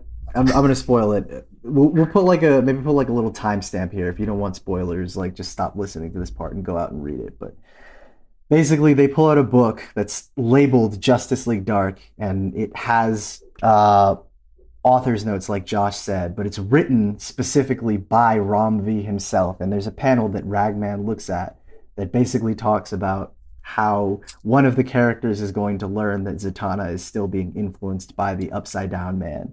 And it's like, and that's why she won't use her magic, because every time that she does, he gets a little bit, he comes a little bit more influential.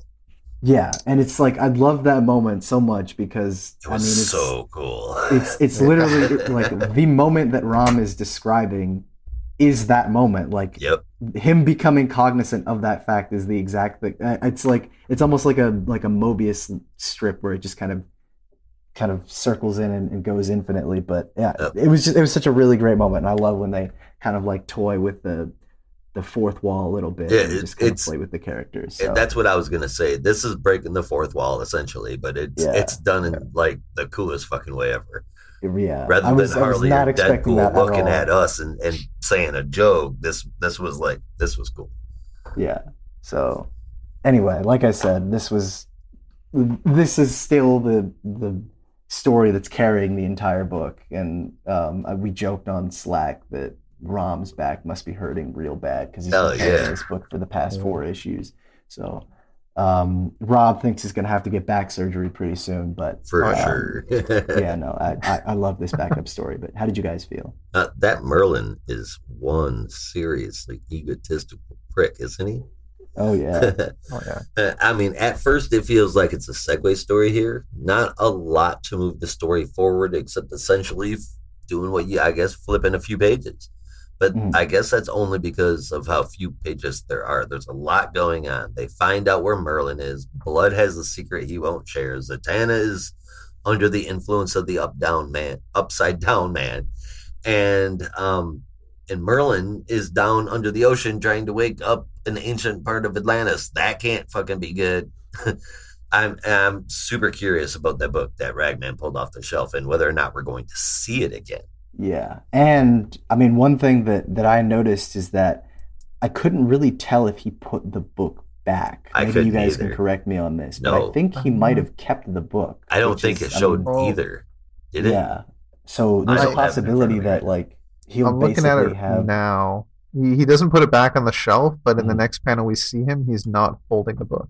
But it's is it possible that he kept it in his cloak? He's fucking Ragman, of course he can. Yeah. So I'm just saying, maybe he might have basically the crib sheet for what's going on for the next year for the Justice League Dark. It's awesome. So the art is damn gorgeous. In case you guys have not picked that up yet, V. Germanico and Fajardo Jr. hold this down.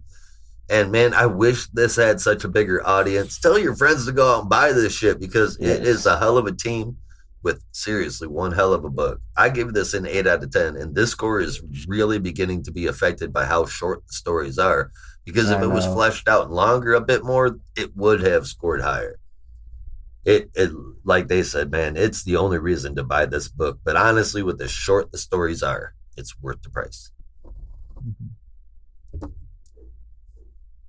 Or I guess maybe I'm wrong.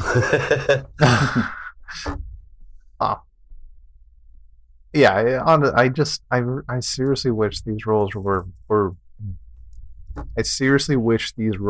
reversed. Me too. JLD was the main. Me too. And Justice League was the backup. Or better yet, just have Rom write like all of it. Oh, there you go. You know? Just have him write Justice League and Justice League Dark. I mean, I know it's a lot, but like it's a lot. I mean, hell, he's doing multiple stories as it is. Yeah. But he's got this might get just in DC, he's got Swamp Thing, Catwoman, JLD. What else has he got? I feel like he's got one more. I think that's it. I thought he had 4. Okay, well, anyway, that's still a lot. He could throw one more under his belt. Oh, I wish. So wish. So wish. Oh, never mind. I was going to get mean again. Anyway. Every chapter of the story is getting better, and I love to see where this is going. And the rest of what I was going to talk about was also about that book that Ragman pulled off the wall, because that was just hilarious. That was great. Yeah. That was fantastic. And this story so far can do no wrong, and I can't wait to see what Merlin's plan is. It's going to get so cool. So this is an 8.5 for me for the backup, which averaging out will bring the total for about 7.5.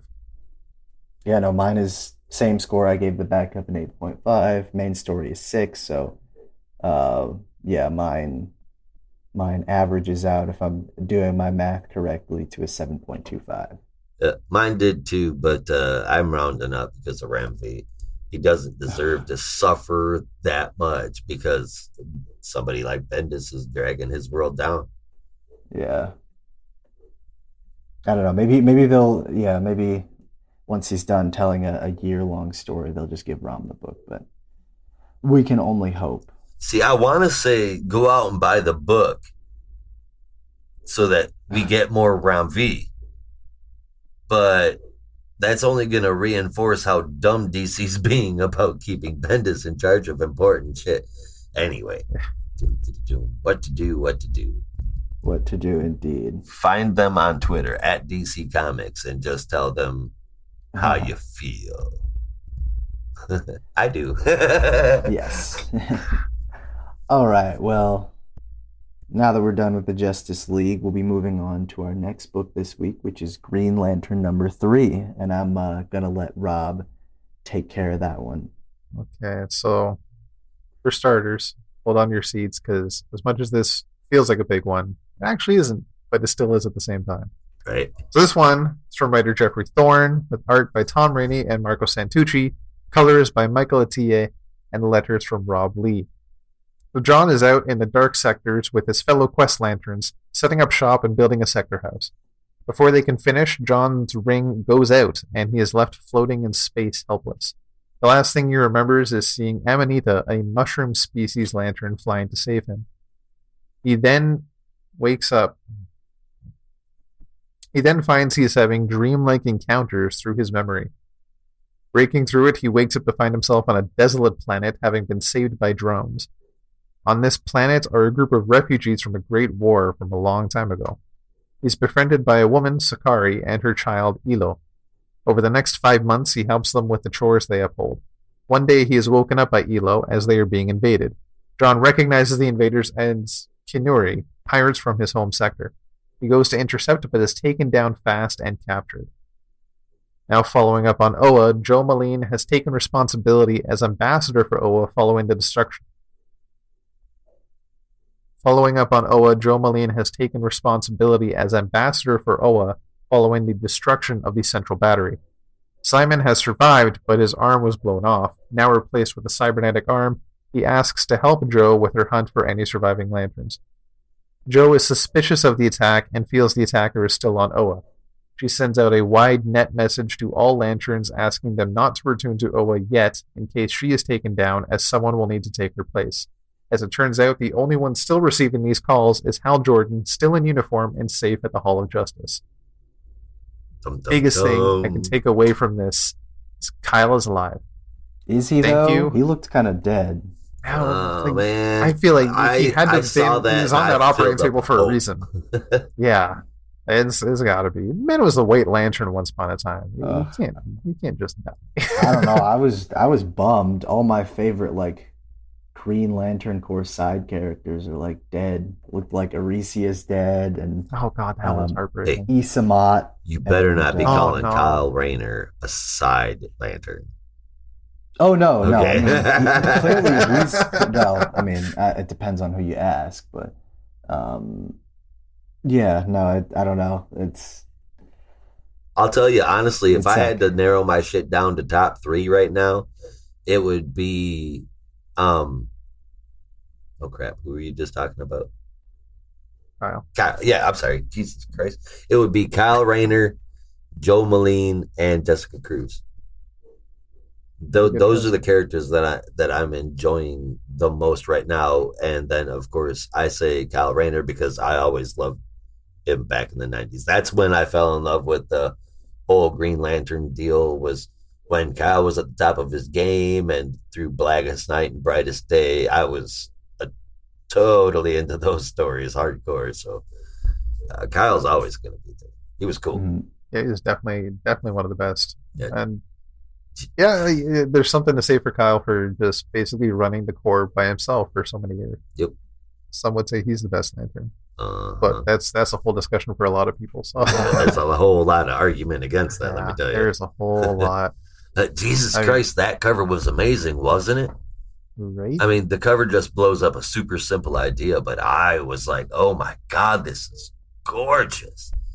I've never heard of a chemopath before. It's a cool idea. They stole the hair thing from Avatar, but whatever.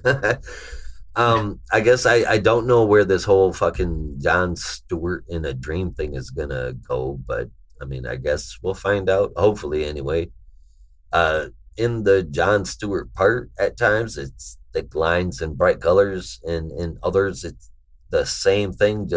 It's just much looser. The eyes are set really wrong. There's face distortions, that kind of thing. In the Malene part of the book, the art is much better, in my opinion. It's much more my style, anyway.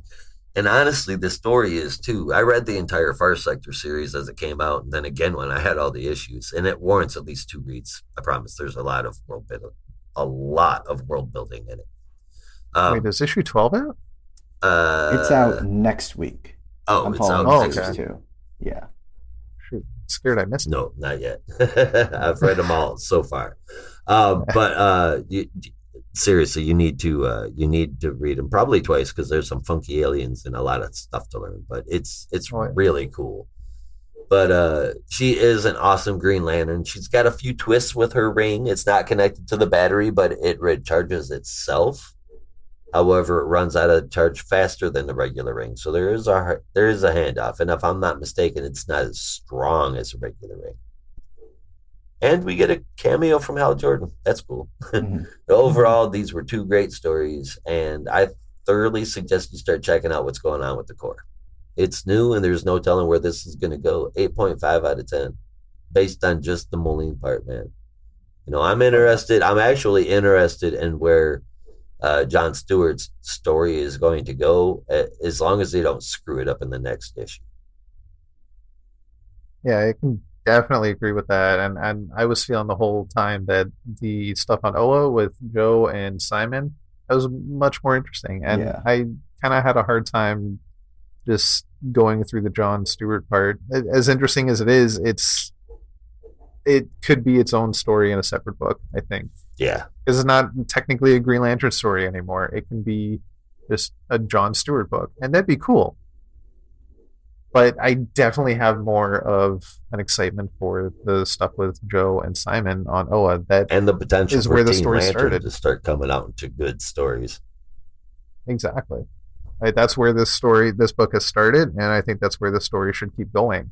And the stuff with the Quest Lanterns and the Dark Sector, keep that somewhere else. Maybe have that as like a backup story. But this is where we are, and I'll still take what I can get. It's all pretty interesting.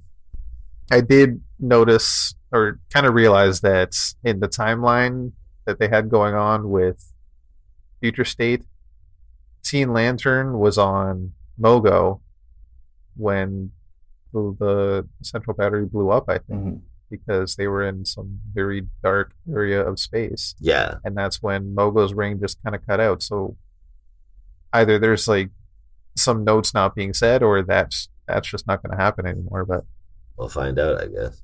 Yeah. I'm excited to see where this goes. Yeah, we'll see. It's an 8 out of 10 for me for the book right now, mostly because of the Jo Malene stuff. I think she's at the top of my top lanterns right now. She's just fantastic. Mm-hmm. Yeah, no, I mean, for me at least, I got to be honest, I was kind of bored the first half with Jon Stewart, just because I was like, ugh, Lantern's dead again, dream sequence, and the art by Tom Rainey wasn't that great. No, it wasn't. It just, it was, proportionally speaking, it was, I mean, I can dig cartoony stuff, but here it felt kind of wonky. And I know Tom Rainey did a lot of stuff in the 90s. I've read Stormwatch like everyone else has, but it just, it wasn't working for Green Lantern. I just don't think it's a setting. And that was unfortunate. So yeah, for me, the story really didn't pick up until the Jo Malene stuff and dealing with the fallout of the Central Power Battery. And I think that was just more interesting because we got to see character interactions that I found to be interesting, rather than just like shots of people dead in space and John feeling guilty and weird dream sequences with Katma Tui. But yeah, like I said, it took some time for it to pick up. So I feel like the story kind of suffered in that way. And if this is how the stories are going to be in the future, I think it might be better to have the OS stuff as the main story, like Rob said, rather than the Jon Stewart stuff. But I guess we'll see. So I ended up giving this one a 7 out of 10. As tends to be the case in most of the books, except for Crime Syndicate. Well, this week anyway, the backups are better than the main stories. And that is really unfortunate. I hope this is being done in a way to give these people their own books, because this is the next generation of good writers. Yeah. But we'll see. And before we continue, I want to make a small honorable mention about the story. When I was writing all this stuff, I was going to save this for my favorite moments, but I think I have another favorite moment that I'll talk about later. And just Jo Malene stepping up. Yeah. And running that. She, quite honestly, could have been on her way back from her adventures in Far Sector right then when the Central Battery blew up. And now she's just thrust into this world that she barely knows. And she's running it like a boss. Well, I mean, okay, yeah, she doesn't know Oa at all. But, I mean, she is Earth born. She's a badass because, okay, a Green Lantern's job is to protect a planet, right? Protect a sector, right? That's all they have to do. She did not have to do that. She had to go in and police a planet. A planet that doesn't really want police. Yeah, exactly. And that's probably as much as we should say, because like I'm stressing, go out and get that series. Yeah, it's such a good one. Okay. I'm trying not to rant, but it turns out that I've just started to rave a little bit more. I mean, there's things in Green Lantern to rant and rave. Can go either way. Yeah. But yeah, I just love that aspect of the character. That she's not afraid to, again, it goes into like being not afraid. She's not afraid to step in and just take charge.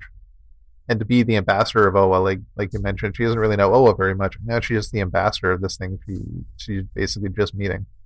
I think that was fantastic character work. Well, they said Oa was gonna be reborn. Guess what? Yeah. All right. Any final thoughts? That's it for me, man. Yeah. All right.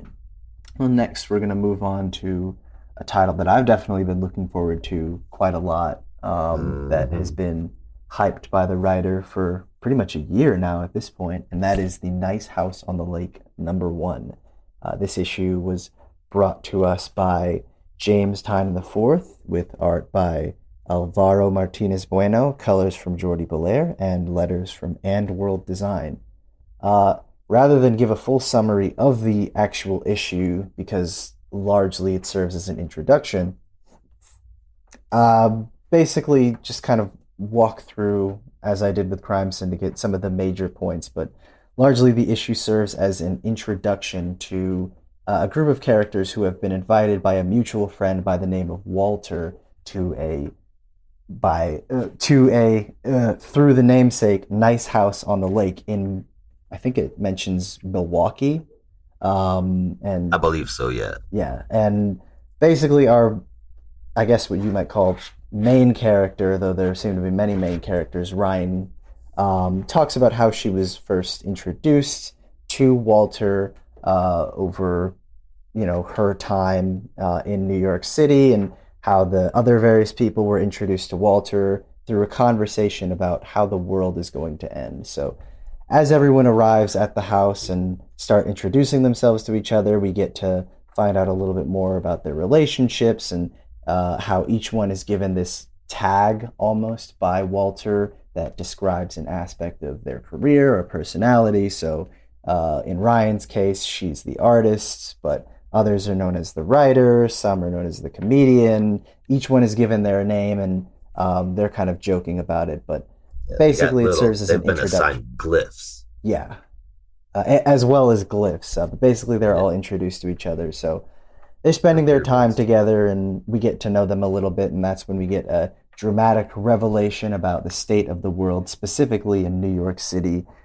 In that part of Walter's conversation, the world itself is actually ending, and Ryan sort of realizes this as she's glancing through social media and sees people dying across the country, and they are having a brief moment to freak out about it and trying to determine what to do, everyone in the house, and that's when Walter kind of steps in and says, this kind of was my plan, that he and a species that he belongs to have decided that this world is going to end, but rather than letting every single person die, Walter has spent his time collecting this group of people to basically act as his, last place on Earth, to hide humanity, and that they'll basically be staying here for the rest of their days. So they all start to freak out a little bit, and one of them tries to attack Walter, but unfortunately that results in some rather brutal consequences. Walter slips out and kind of leaves the rest of them in shock and horror, and that's our setup. So, like I said, there's a lot more detail given to some of the characters and the relationships, but in all honesty, I don't really want to spoil it just because there's a lot of really great subtext, and I honestly can't say how excited I was for this book and how much I really just enjoyed this setup. Tynion and Martinez Bueno are a killer team. They've been a killer team since Detective Comics, and I so wanted them to do a kind of crazy apocalyptic horror book, and this is exactly what we got. So honestly, I'm not disappointed at all. And it's just such a great team and such a great writer and artist pairing, and I think some really interesting stuff being set up in this first issue. So I ended up giving this one an 8.75 out of 10. Really, really strong debut. So far, and I can't say that it's going to be, a 9 out of 10 every time, but when you get Tynion out from behind the Batman books, he lands he tends to land a lot of good punches there, man. Oh, yeah. He can write some books. and he does a good job setting this world, this story. He does a really good job of setting that up. It's done really, really well. Yeah. But without getting too much into that, rather than giving as many details as Brandon did, I'm just gonna skip over the rest of the story part here and just comment on Dwayne Oldman. He was great with Tynion on the Batman book, but this cover, flat out, this cover is fucking amazing. Yeah. The Copic markers, the inks, the lighting, oh my God, I love it. And the title page, I mean, dude, it almost looks like a movie. Oh, yeah. Blaine was blowing my mind here. Yeah. And I'm serious. I am not exaggerating. It almost looks like a movie. I had to compare some of this artwork with some of the stuff in Detective just because, like, I kind of recognized it with the faces, but in a lot of ways, like, it was really, really different from some of the stuff that I'd seen. So I had to just kind of go back and check, and I noticed that in his work in Detective and Batman Eternal and everywhere else, he had an inker, but here I think he's just sketching it all out himself, which I think is why it's a lot heavier on the inks. But in all honesty, excuse me, I think it just works incredibly well, especially when we're looking at, the landscape of the house and the surrounding area, because it is just really beautiful. Oh yeah, it is, man. I'm hooked by this story, dude, and I'm only one issue in. Like, I really need to see where this goes. Yeah. For an opening issue, this was an awesome effort with awesome results all day long, dude. 9 out of 10 for me. Yeah, but he's, like you said, he's really great at these, stepping outside of the superhero stuff and doing his own. Because I mean, I remember first issue of Department Truth last year, right? Like, just going through that and last page reveal, I'm Lee Harvey Oswald, welcome to the Department of Truth. That was like, sold. I am so in. Right? So, he is a great way to hook you in that first part. Yep. Yeah, he sure does, man. Yeah, I was just blown away by this book. I wrote one note for this book, and it just says, holy fuck. I went into this, I knew it was going to be horror style, and I'm not too familiar with horror comics these days, or in general. And honestly, reading it, and my wife read it after I told her, you got to read this, and she read the same thing, and she had the same thoughts I did. The first half, we thought, okay, he's going to start killing people. This is like a typical horror story. And that reveal just blew me away. It was just a mind-boggling how that twist came about, and I loved it. And that is what ultimately hooked me completely. That he's not killing the people in the house; he's killing literally everybody but the people in the house. It's fantastic, and the art just, oh my god, works so well with it. I gave this a 9.5 out of 10. I can't wait for more of this. Awesome. Nope, me either. Got to keep it coming. Yeah, no, and I'm glad we're getting to talk about this one, because I know it's not a kind of like a mainstream DC superhero book, but it's, I was super excited, so I'm glad we're going to get a chance to kind of go through it. But I see no reason not to tie this to the horror imprint. Oh yeah, for sure. But speaking of the horror, I honestly thought it was going to be. Next, we'll be taking a look at a, I guess, horror tie-in. I wasn't really sure how to describe this one in my notes, so I just kind of mentioned it as the horror movie tie-in, but that's The Conjuring, The Lover, #1. And Josh, why don't you tell us about this one? All right, so I guess it's kind of a tie-in. The Conjuring has all these different branches of it and whatnot. So, this is just one more on the tree,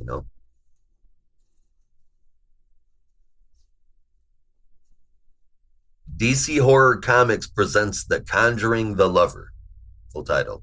And the award for the longest name of a comic book title goes to this one. So each of these issues will have backups in them. In this book, we have the main story that's called The Conjuring, The Lover, and the backup called Tales from the Artifact Museum. This one's The Ferryman. I'll get into that talent and story into a minute. Our main one is up first, written by Rex Ogle and David L. Johnson McGoldrick, and the award to the longest name in comic books goes to. That art, excuse me. Art came from Gary Brown and Mike Spicer with letters by Becca Carrick. The first 2 pages show us a ceremony being performed in Latin with some goat's blood at the end of its grocery list. I, of course, had to translate the text, so the spell being used reads like this: life and death, bones of the hand, hair on the head, cup and sacrifice. Give up your life, I swallow it. Death for murder, death for death, for the death of the innocent. At least that's as close as I can get to it, but that is some creepy shit. Oh, God. Online translators aren't exactly spot on, but I use some context clues. But this story is set in 1981, and its main character's name is Jessica. And she's having a hard time maintaining her grades at school, much to the chagrin of her mother. She is pretty much just focusing on studying and getting her grades up and not pissing her mom off through the whole book. Even shutting down Kyle, the guy her mom calls cute, and he seems interested in her too. It's not until the very end where we see a hand creeping out of the shadows, and it's whispering her name to her as she sleeps. Jessica. So, of course, this one is definitely a setup issue, and it doesn't feel as though they were trying to circumvent that at all. This story is going to have a lot of details in it because of the world that it's in. It seems interesting. Gary Brown's work in it is just like all of his others. Some of it is excellent, and some of it is, but overall, I am happy with this book. We got a completely separate podcast that is out there with a different cast that is all about horror. And I think that if this was a TV show and it was being reviewed, this would make an excellent first episode for a horror TV show. Oh, yeah. And as such, I am going to grade it the same way. So the first story is getting an 8 out of 10 from me. What did you guys think about it? Okay. Yeah, I'll start this off. I'm gonna be very opposite from you guys. I am not a huge fan of horror movies. I find them very predictable and boring at times, and I kind of got the same vibe here. Okay. A lot of the story was just, to me, it felt like the jump scares you get in the movies, and it doesn't translate too well on the page for me. It's just more that annoying, like, is this going to happen? Oh, it's not going to happen. Is this going to happen now? It's not going to happen. And then it eventually happens, and it's not that exciting anymore. It's a little too trope heavy for you, is what you're saying. Yeah. Cliches. Yeah. And the stories, I don't know anything about the Conjuring movies. I never went into it. I know it's about a ghost, maybe. I could even be wrong about that. I'm just going based on the title of the movie. And based on this issue, I might be right. So I don't know if it has a tie-in to the movies at all, or if it's just set in that universe. But the Conjuring universe is made up of evil shit and demons. I mean, that's pretty much. And the Warrens. I'm like you, that's Rob. I had only seen the second Conjuring movie, and full context, like I saw that with a group of friends. So in all honesty, it was not something that I would have like gone out of my way to see. It was just I was with a group of people. They were like, "Oh, let's see the Conjuring too," and I was like, "Sure, whatever." And I remember seeing that and thinking, "Oh, it was fine," like kind of your standard horror movie. So I didn't really think about it. So I think me not having any kind of attachment to it made it a little bit easier for me to just kind of go into this one without any preconceptions and just maybe kind of enjoy the story. So I think I was able to enjoy it in that sense, but like I said, as a part of the bigger Conjuring universe, I don't really care about that. Yeah, well, I mean, that's the thing is like they all kind of exist. Well, they all do kind of exist in their own separate story, and it's just like this broad aspect that unites them. But So I'm excited for this DC horror imprint. I think it's going to be a very good choice for the company. I'm excited to see where they go with it. And I completely understand picking a book that's kind of tied into a movie, because then you can draw in that audience with a hook. Yep. This is something that's familiar, something that people would know, and it'll get them to buy the book and maybe hopefully buy more of the horror stories. Hey, do you know what else would get people to buy horror comics? What's that? Joe Hill and Ron V. I agree. Definitely. Listen to us. Please. Now, that being said, I completely understand the appeal and draw of making it a movie tie-in, but for a very first issue in this imprint, I just didn't like it. I'm going to be honest. It fell flat for me, and for this story, I gave a 6 out of 10. It's an interesting narrative, but it just, well, too much jump scares. Too many. Well, yeah. I mean, you went into it going, "Oh God, another horror flick." Am I right?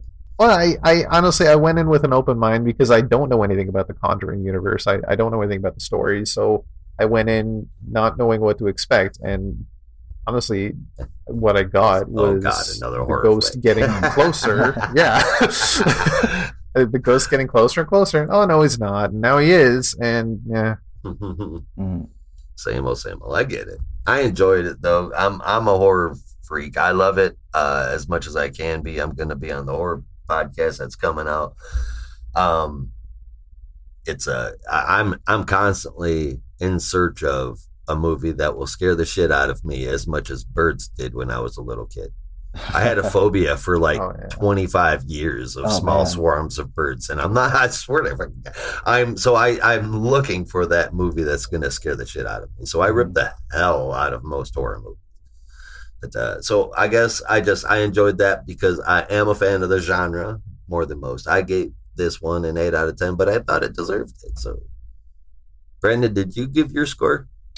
No, not yet. Yeah, so I mean, I'm kind of like in between you two, where like I don't love horror movies. I can kind of watch them with a group of people and enjoy them, but it's rare that I'll watch one for myself just because they kind of skeeve me out. But I get it. I can't remember where I mentioned this. It might have been on the Marvel show or the Indie Comics podcast, but in the last year, and I think it's really thanks to James Tynan, I have just been reading an incredible amount of horror-related comic books, and to the point where like it's I kind of almost enjoy them as my go-to like independent, comic book. And so I think for me at least, it kind of falls in between that where it's like it's part of the horror movie thing that I don't really care about, but it is a kind of decent horror comic book. So mine kind of falls in between. I ended up giving this one a 7.5 out of 10. Like I thought it did a pretty decent job as a setup issue, but like I said, as part of a tie-in to the movie universe, like that whole thing, that I don't really care about. But yeah, I mean, you don't have to have any knowledge of it. If you dig horror shit, you're gonna get horror shit. You don't have to know about the movie in order to enjoy this. You'll get it, but you don't have to. Yeah. All right, so we are on to the backup issue, I suppose. Mm-hmm. All right, that is the Tales from the Artifact Room, and every single one is going to be from that. And those Tales from the Artifact Room are their stories woven out of haunted relics from inside Ed and Lorraine Warren's secret demon room, I guess. But anyway, the story, this one at least, is written by Scott Snyder with art from Dennis Cohen and Chris Sotomayor with Beck Carey on letters. And WoW doesn't start out with a bang. Everett Meller is riding in a taxi declaring it's almost over to his Uber driver, followed by him saying that everyone he's loved, he's murdered. And that's on the first page, man. Deal is... That's not something you want to tell your taxi driver. Right? Deal is, when he was a kid, he was peer pressured by some kids to steal a silver coin from the mouth of a dead woman at a funeral. A week later, the kid finds her parents... A week later, the kid finds his parents dead in their room, apparently caused by carbon monoxide poisoning. The story moves on, and everything that he has allowed himself to become attached to has died or been taken from him by the ferryman. The legend says, like the bullying boys did earlier, that if you take the coin that was meant for the ferryman, he'll follow you for the rest of your life. Now, as an adult, the dude is tracked down where the coin is somehow, some 30 or so years later, and he plans on giving it back to the ferryman. The Uber driver is taking him to the destination, and as Everett is rustling through his papers, the driver says, "We're here." And here is at a smelting plant. The coin was melted down. He tells the driver to take him somewhere else, and the driver turns around. Turns out it's the ferryman, which kind of makes sense. He's still boating you around, Uber or otherwise.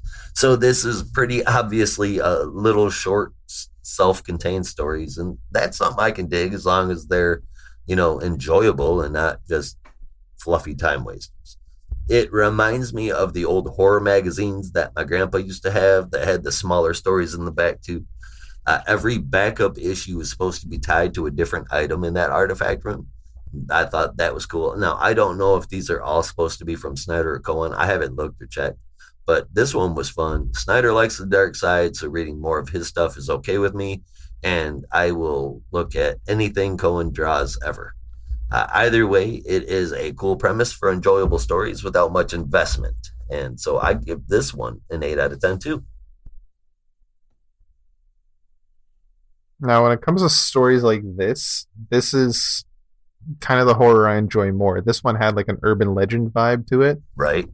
And I love stuff like that. And Canadian kids out there growing up in the 90s, if you were watching YTV back in the day, you might remember a show called Creepy Stories, I think it was called, with like a cockroach and a maggot in a restaurant telling creepy stories for kids. And it was hilarious and it was great.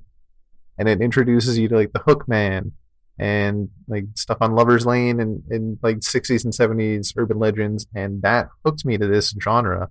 And that's the horror I enjoy. So for this story for me was a lot better received. The art was a little odd, but it's good art. And I wish this was more of what we were getting. I honestly do. This story was just more enjoyable.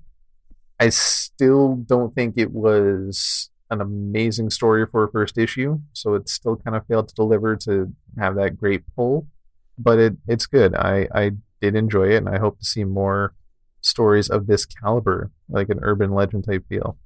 Hey, you brought up TV shows. I grew up in Michigan, man, so I was right across the water from Canada, like literally. So I got broadcast Canadian televisions back when I was a kid.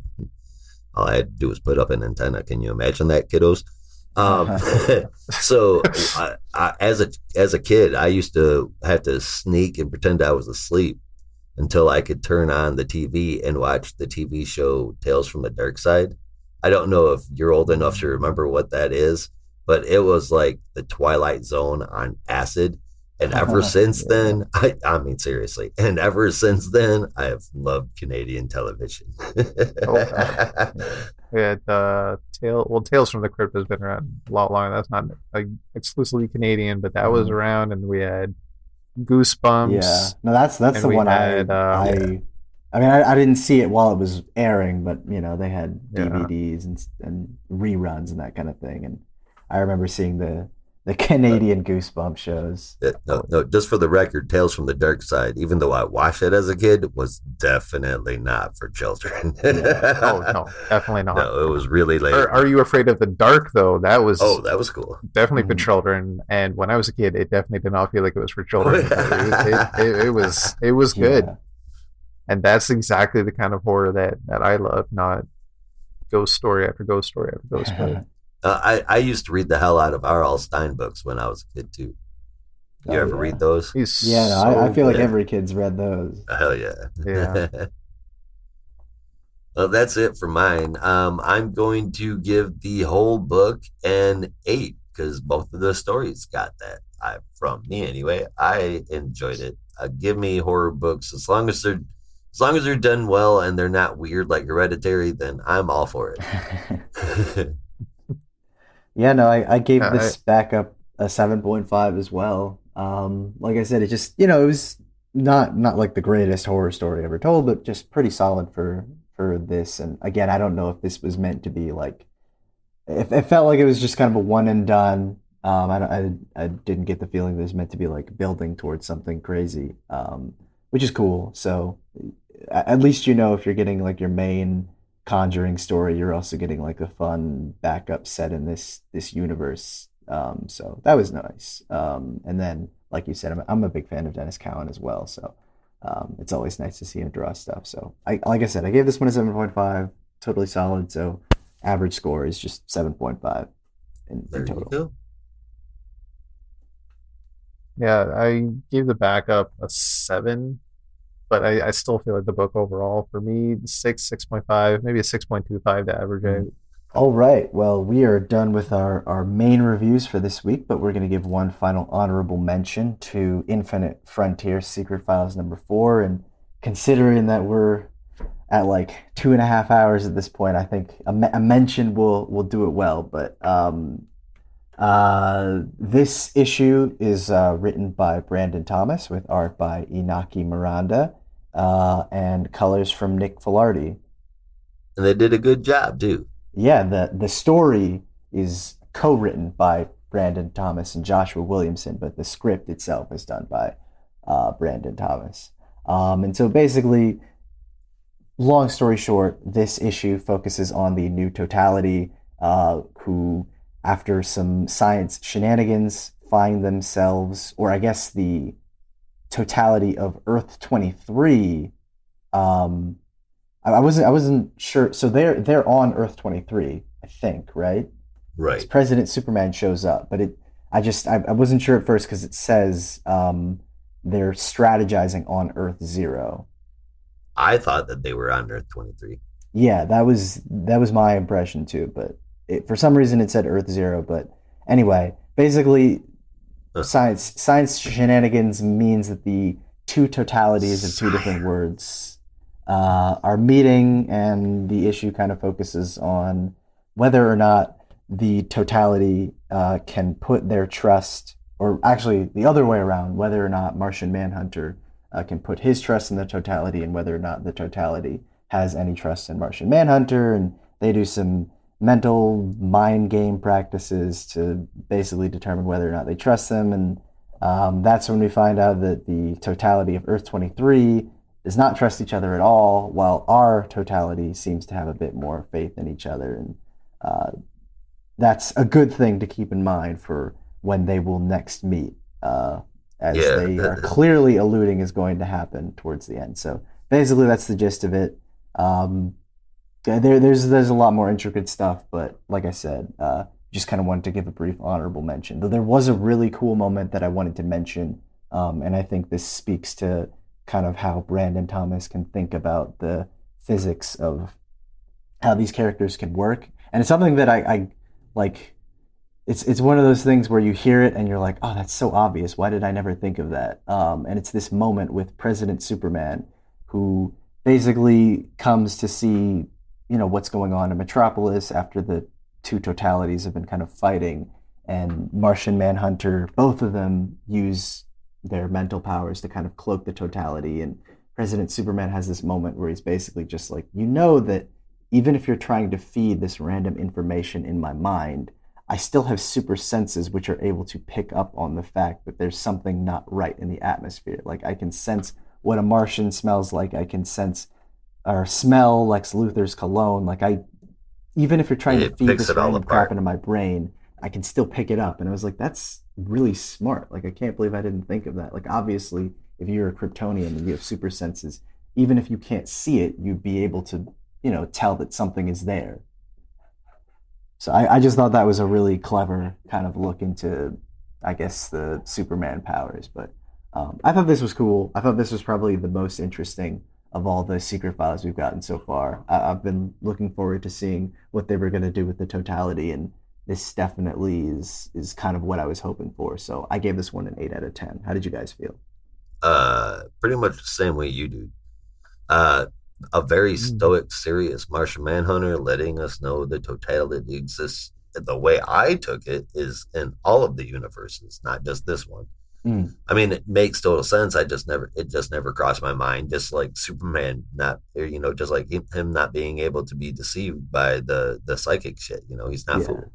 Anytime that he's portrayed as a genuine strategical leader, I am down for some Martian Manhunter. I gave this a 7 out of 10. mostly because it was so short. Yeah. Yeah, I love this team. I think it's a very interesting group that's been put together. I can't wait to see what they do. And I also love the nod to Martian Manhunter and his, I guess you could call it human life, in his psychic safe room. The table is a giant choco. Love that. Love that. I thought that was great. And just to see an alternate universe version of a team, and it's not an evil version of that team, I think was a bit refreshing. It was really cool. And the palette swaps are just so minor, but so interesting. Mm-hmm. And overall, I gave this a 7 out of 10. The story, I think, leaves much to be desired when it comes to this team's story, but I'm sure we're going to see more of it. Yeah. I hope so. All right. Well, that was a lot of fun, but... Oh, wait, crap. That's the wrong transition. Now that that's done, let's break down our top 3 books for this week and a standout moment if you have one. So, Josh, I'm going to let you get started. All right, man. Number 3 for me was really difficult to choose from because a lot of books could fit there, really. We had some pretty decent books this week, so I had to go by score alone. So number 3 is going to go to Green Lantern number 3. Again, just due to score alone. The next 2 comes down to my investment in the book. It is seriously the only way that I could decide between these 2, and I'm more than a few issues into one than I am the other. So number 2 goes to Nice House on the Lake. This, again, could easily be number 1, but my number 1 spot has to be Swamp Thing. I'm already into this story. It's such an amazing story. Beautiful artwork. I have complete faith that this is going to go somewhere that's enjoyable. Even if I don't like it, it's not going to feel like I got robbed of a story. Yeah, so for sure. That's where I'm at with Swamp Thing. Like, I have faith in that book. Number 1 all the way, usually every time it's on the podcast. And my favorite moment, this is going to seem weird, but it's the macabre mail orders. Specifically, if I had to pick one, the insult that made a man out of Malcolm. It was the advertisement to fight against bullying by sending in a paper coupon, old school comic style, to be possessed by Baphomet. In fact, it says, send in $1 and this coupon to get a full color 16-page catalog of demons to choose from. I just thought that was pretty great. I thought that was hilarious, man. Yeah. That was really cool. Yeah, that was in the Conjuring book, by the way. Yeah, no, I love all the spoofs they do on the old Charles Atlas ads, but it always makes me think of Flex Mentallo. Right? It does. Oh, I can use some Doom Patrol right about now, man. Yeah. Mm-hmm. But Rob, what about you? What were your top 3 books for this week and your standout moment? Yes, I also had to go on just score alone. It's so hard to pick from this week. But for me, number 3 is Batman. The backup was a little bit lacking, but it still has that fun that I enjoy, and the main story is just going places that I love. The art all around is so good. Keep that up. Number 2, I gave the Swamp Thing. Again, not much more we can say about it. Again, just fantastic writing, fantastic art. And number 1, my blowout moment was Nice House on the Lake. My blowout book was Nice House on the Lake. I could go on about that book, but my best moment is also from that book, and that's that reveal of what's going on in the world. My jaw actually dropped when I read that. Yeah. I got the feeling that there was going to be this invitation to the lake, and he was going to be like this super creepy, perverted dude, or he was going to be like this torture porn guy or psycho or some shit. But I never thought that all of that was going to lead to him actually ending the world. And she recognizes it first. She's like, oh my God, it's you, isn't it? Or something along those lines. But I mean, that it's done so good. Read it. Please. Yep. Yeah, no, I can echo Rob here. in my top 3, where I had Batman at number 3, just a super solid issue. And I did enjoy some of the stuff from the Ghostmaker backup. So yeah, just kind of solid issue all around. Number 2,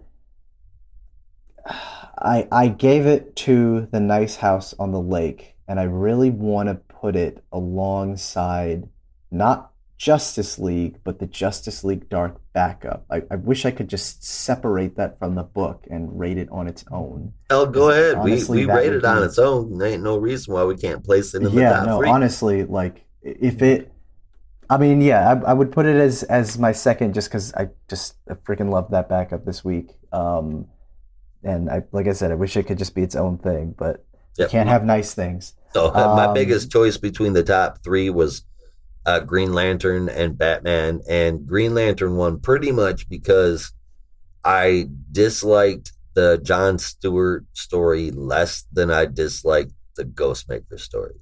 Mm-hmm. Tiger Laser Eyes. But